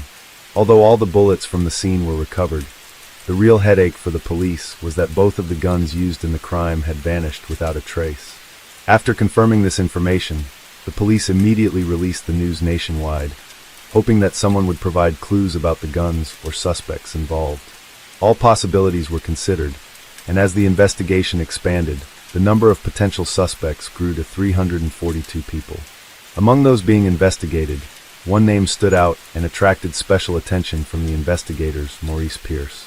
Just 8 days after the massacre, this teenager was arrested at a shopping mall not far from the yogurt shop. What made him the prime suspect was the gun he was carrying, which matched one of the weapons used in the murders. The police quickly had Morris's gun examined, hoping it would be the key to solving the case. Fearing he might be charged, Maurice Pierce named 3 other individuals, Forrest Wellborn, Michael Scott, and Robert Springsteen. He claimed that these 3 friends were the ones who directly committed the crime, and he was merely the driver who helped the group escape after the crime was completed. According to Morris's testimony, the .22 caliber gun found on him was not the murder weapon. He had given another pistol to Forrest to carry out the killings. This created a completely new line of investigation, and the police quickly planned to verify this claim. They decided to stage a call between Maurice and Forrest, where Maurice would hint at the case, and the police would listen in on the conversation to observe Forrest's reaction. If both were truly involved, a careless comment could reveal the secret they were trying to hide, but what happened was completely unexpected when Forrest had no idea what Maurice was talking about. His response was full of confusion, as if it was the first time he had ever heard of the case. Not only that, but when summoned for questioning, Morris's 3 friends adamantly denied any involvement in the murder. They offered no confessions, nor was there any sign of fear or inconsistent statements. Although the police suspected something was being hidden, they couldn't find any physical evidence to charge them. Therefore, the investigation team was forced to release Morris's 3 friends. Furthermore, Maurice was also released because the investigation confirmed that the gun on him was not the weapon used in the crime. The investigation team then began focusing on a group of local residents who showed suspicious signs. During their search for clues, a particular name kept appearing, leading the police to believe that this man was connected to the case.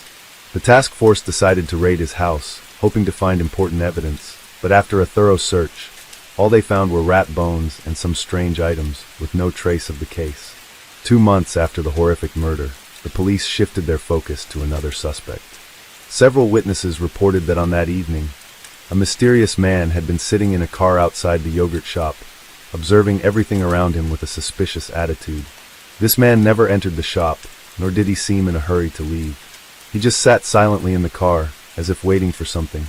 The police quickly created a sketch of the man based on descriptions, and widely released it in the media. However, things grew even more mysterious when another group of investigators from the Sexual Crime Unit discovered a suspicious coincidence. 3 weeks earlier, a kidnapping and sexual assault had occurred in the city of Austin, and the police were looking for the man involved in that crime. Therefore, they had a sketch that looked almost identical to the suspect in the yogurt shop murder case. Everything started to come together, leading the police to consider the possibility that the two cases might be connected. If the kidnapper and the murderer were the same person, then this case might not be just a calculated murder, but a premeditated series of crimes. Although the exact identity had not been confirmed, these clues opened up a completely new direction for the investigation. In the fall of the year 1992, after months of searching, the suspect in the kidnapping case was arrested in Mexico. This man looked very similar to the suspect in the sketch, which made the Austin police believe they were very close to the truth. When questioned by Austin investigators, he only confessed to kidnapping and sexually assaulting a woman, but firmly denied any involvement in the yogurt shop murder. He claimed to know nothing about the case and dismissed all accusations. But when interrogated by Mexican authorities, everything changed. It's unclear what caused the change, but he confessed to being involved in the massacre. The Mexican government immediately announced that they would prosecute the two suspects in Mexico instead of extraditing them to the U.S. However, a serious issue quickly arose when the type of gun he confessed to using did not match the weapon used in the crime. These contradictions piled up, leading Detective John Jones's investigation team to not trust this confession. When questioned again, he suddenly retracted his entire statement and declared that he was never actually at the scene that night. This event marked a major setback in the investigation. Over the following years, the police continued to receive 6 other confessions, but all of them either lacked credible evidence or contained numerous inconsistencies. 1907 to 1994, nearly 3 years after the massacre occurred, John Jones, who had led the investigation from the beginning, was unexpectedly transferred out of the homicide unit. The Austin police believed that changing the investigation team could offer a fresh perspective and help uncover overlooked clues.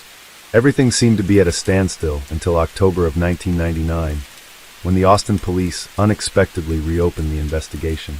After nearly 8 years without significant progress, they announced that they had arrested 4 men directly involved in the yogurt shop murders in the year 1991. On that day, the entire city of Austin held its breath as the authorities held an important press conference shortly afterward. The mayor of Austin stepped up and announced that the 4 arrested individuals were no strangers. They were Maurice Pierce, Forrest Wellborn, Michael Scott, and Robert Springsteen. These young men had been interrogated by the police just 8 days after the murder, but they were released due to lack of evidence.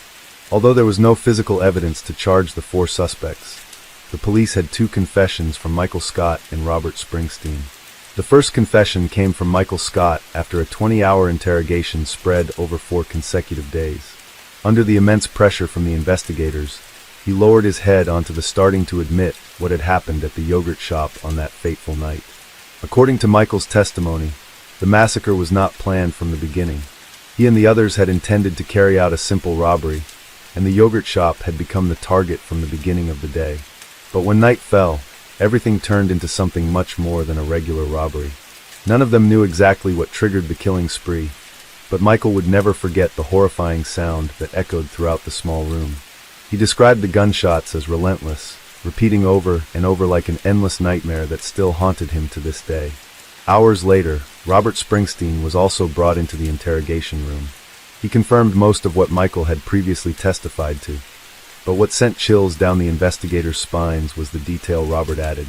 He confessed to having shot one of the girls, but the worst part was that he had sexually assaulted the victim before killing her. Despite the confessions, the police still lacked DNA evidence, witnesses, and the murder weapon, leaving the case full of gaps. Even after being charged, Robert's lawyer publicly stated that his client had been coerced throughout the prolonged interrogation. According to Robert's testimony, the police had exhausted his will and forced him to confess simply to escape the interrogation room. Many years later, in the year 2009, Robert first spoke to the media, claiming his complete innocence. Robert shared that the police wouldn't let him leave until they had heard what they wanted. Meanwhile, Michael Scott's lawyer also accused that his client was mentally terrorized throughout the interrogation process. Both were pushed to their psychological limits, and when the police obtained the confessions they wanted, it seemed everything had been decided. Not only Michael and Robert, but the police still believed that Maurice Pierce was the one sent to the scene that night to stand watch, assisting the others in carrying out the crime.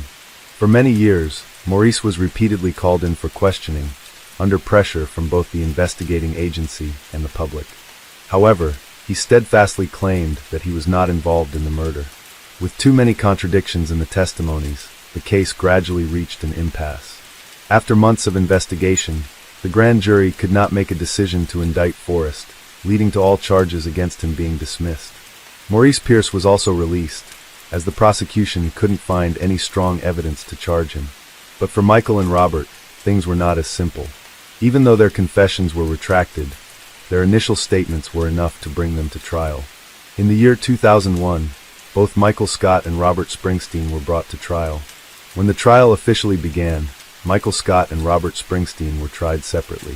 Although both had confessed to participating in the crime, neither of them testified against the other. The prosecutors had no direct witnesses, no physical evidence, and no murder weapon. However, they had both of their confessions, and that became the most crucial piece of evidence to convict them.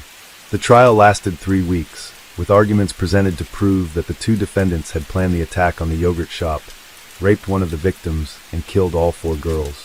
As the time to decide drew near, the jury deliberated for 13 hours before returning the verdict that Robert Springsteen was sentenced to death. In the year 2002, Michael Scott was also sentenced to life in prison, but the case did not end there. For many years afterward, the U.S. judicial system faced intense scrutiny as a series of questions regarding the trial process began to surface. Many lawyers and legal activists believed that Robert and Michael's constitutional rights had been violated during the trial. In the year 2006, the case took a significant turn when the Texas Supreme Court decided to review the entire case file. 15 years after that fateful night, the convictions of both Robert and Michael were officially overturned. In an effort to strengthen the case, the prosecution requested DNA testing on samples collected from the body of one of the victims who had been sexually assaulted on the night of the crime. They believed this DNA could be crucial evidence in confirming whether Robert or Michael had actually committed the crime. However, the DNA did not match any of the 4 original suspects, including Robert, Michael, Maurice Pierce, and Forrest Wellborn. This was particularly strange because, in his initial confession, Robert had stated that he was the one who raped one of the victims. This DNA evidence not only completely undermined Robert's confession, but also opened up a more terrifying hypothesis that a different person, never arrested, might be the actual killer. In the year 2009, all charges against Robert and Michael were officially dropped. After nearly 10 years of imprisonment, both were released, but the legal doors had not truly closed, as they were not fully exonerated. Under the law, the case could still be reopened in the future if new evidence emerged, meaning the shadow of the case still loomed over their fate. In the year 2017, 25 years after the horrifying night, the Austin Police Department decided to use the most advanced DNA technology to compare samples obtained from the crime scene with publicly available online DNA databases. But despite the significant advancements in forensic science, the samples in the database were still incomplete, making it difficult to find a matching result.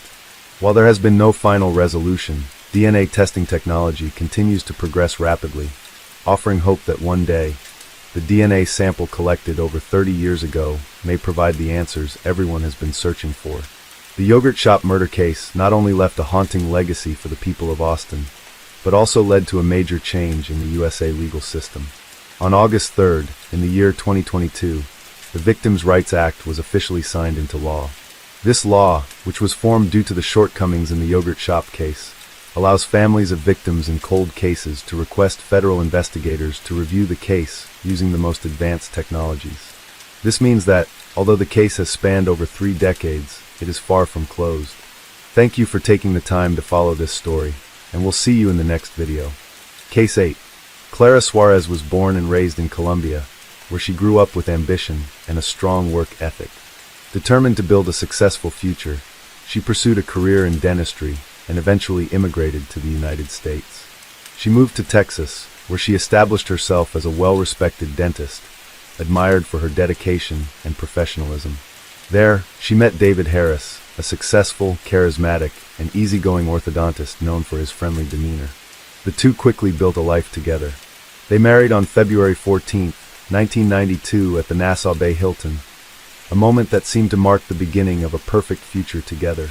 Together, the couple ran a thriving dental practice in Friendswood, Texas, operating multiple offices with plans to expand even further. At home, they raised their twin sons, Brian and Bradley, born in 1998, along with David's 16-year-old daughter, Lindsay, from his previous marriage. To outsiders, David and Clara had a picture-perfect life, a beautiful home, a loving family, and successful careers, earning them about $650,000 per year, the equivalent to about $1.2 million when adjusted for 2025. Everything was going well until it wasn't. David started getting fit, losing weight, and spending unnecessary time at the office. He was having an affair, and it wasn't just a fling. He was seriously involved with a receptionist at the couple's practice named Gail Bridges, and the pair were not exactly subtle about it. From Gail bending over to pick something up, giving David a little rear-view show in the process, to her being inappropriately invited to management meetings, to her claiming the front seat in David's Suburban during group lunch outings, the staff found it awkward and disrespectful, especially since many were loyal to Clara. One of the staff members finally approached Clara on July 16, 2002, alerting her of the affair. Clara was devastated. She went out and got a makeover in an attempt to be more attractive to David. Then she confronted him. David acknowledged that he was having an affair. Clara told him that he had embarrassed her with their staff and said she wanted them to start marriage counseling. David apologized and assured her that he would end it. Clara then promptly fired Gail and began a campaign to win back her husband's affection. She joined a gym, hired a personal trainer, bought sexy lingerie from Victoria's Secret, and consulted with and made a deposit to a plastic surgeon regarding liposuction and breast enhancements. She also planned to change her demeanor to agree with everything David said, a trait that David told Clara that he found attractive about Gail. Shortly afterward, David asked Clara if he could take Gail to dinner to get closure. The plan was that he would meet Gail on July 24, 2002, and end it for good. But Clara wasn't convinced. Suspicious, she hired a private investigator to follow David that night. It was reported that she had also retained the private investigator because she heard rumors that Gail was seeing another woman. So the private investigator would come in handy for investigating that as well, with Clara hoping that if she could show David evidence that Gail was involved with a woman, he would no longer be interested in her. The private investigator followed David to his closure meeting with Gail, then notified Clara that David had indeed met up with Gail, but not at a restaurant like he had promised. Instead, they had gone to the Hilton Hotel, the very place where Clara and David had celebrated their wedding reception. And they were still there. So Clara got in the car, bringing her 16-year-old stepdaughter along with her. When they arrived at the hotel, they immediately spotted Gail's SUV, recognizable from her time working at their dental practice. Clara wasted no time. She got out and vandalized Gail's car, severely keying the sides and ripping off or bending the windshield wipers. Clara and Lindsay then went inside to the hotel lobby, but David and Gail were nowhere to be found. When they asked the front desk, they were told that no one by those names was checked in. Determined to flush him out, Clara called David's cell phone, telling him that one of their twin boys was sick and that he needed to come home. It worked. Moments later, David emerged with Gail, the two of them holding hands. Furious, Clara lunged at the couple. David was able to defend himself, but Gail was not. Clara grabbed her by the hair and slammed her head onto the marble floor, ripping her blouse in the process. Several men tried pulling Clara off, but she was in a rage. She was able to slam Gail's head to the floor again before finally being removed. Hotel staff broke up the fight and forced Clara and Lindsay to leave. The staff escorted them to Carla's Mercedes, while David and Gail headed to Gail's now vandalized SUV. But Clara wasn't done. Behind the wheel of her Mercedes-Benz, she was fuming. She began circling the parking lot. As David walked toward his vehicle with Gail, Clara hit the gas, accelerating toward the couple. With the Mercedes hurtling toward them, Gail was pushed into the SUV just before the Mercedes rammed into David with full force. The impact launched him 25 feet across the parking lot. At that point, the private investigator that Clara had hired to follow David began video recording, and Carla was still not done. She circled around and hit David a second time, this time running him over. Then she circled again and ran over her husband a third time. But Carla was still not done. After having run over her husband 3 times, she backed the car up and ran over him backward a 4th time. After that, some witnesses claim she proceeded forward again and ran over him a 5th time, while others claim that when she reversed over him, she stopped, leaving the car resting on top of him. Then she jumped out, leaned over his body, and began sobbing over him and stating, "David, look what you made me do." Throughout the horrifying ordeal, David's 16-year-old daughter Lindsay was in the front passenger seat, witnessing everything unfold and pleading with her stepmother to stop. Nearby witnesses were also helplessly screaming. David Harris died at the scene, and Carla was arrested. The wealthy dentist was out on bail within a day. Her legal team wasted no time preparing her defense, while prosecutors built their case around the brutal footage along with eyewitness testimony. The case immediately grabbed national attention. A respected dentist, a public affair, and a murder caught on tape. It had all the makings of a courtroom spectacle. When the trial began, the question was not whether Clara had killed David. That was undisputed. It was instead whether the jury would see it as murder, or even premeditated murder, since she knew of the affair well beforehand. It would take over a year for Clara to stand trial as legal teams gathered evidence, reviewed the shocking footage, and debated whether her actions were fueled by premeditation or uncontrollable emotion. During that time, opinion about the case was divided. Some sympathized with the sheer anger that comes with betrayal, even considering Clara a hero. Others believed her actions were clear, calculated revenge. At trial, Clara's legal team faced an uphill battle. Already a challenge to defend someone accused of steamrolling their spouse 1 time, they faced defending someone who circled and repeated the act 5 times. Clara claimed it was all a terrible accident. She testified that when David and Gail walked out of the hotel, she got back in her car with her stepdaughter and drove around the building, intending to crash into Gail's SUV. Not David, but as she circled back, she said she unexpectedly saw David walking, and that by the time she noticed him, it was too late to stop. She insisted she never meant to hit him. She denied running over David more than once, but the prosecution noted that each time she circled, the car visibly lifted, as if rolling over something solid. Clara insisted that the bumps seen in the video were from her car going over a curb, not his body. And the video wasn't the only recorded evidence. 2 days after the killing, and 1 day after she posted bond, Clara had a phone call with a private investigator she had hired to follow David. In the recorded conversation, she was more concerned about what had been captured than with what happened. Although Clara had hired the private investigator to get video proof of her husband's affair, she seemed unaware that her own actions had also been caught on tape. She was now rightfully concerned that every moment, along with its consequences, had been preserved in such detail. So she pressed to find out exactly how much had been captured. Clara remains calm throughout the conversation, but never once claims that it was an accident. Clara also had one final piece of business to settle with the private investigator. With her husband dead, the job had ended early, so she figured that should come with a refund. This audio conversation never made it into court, but it highlighted Clara's state of mind in the aftermath of the incident.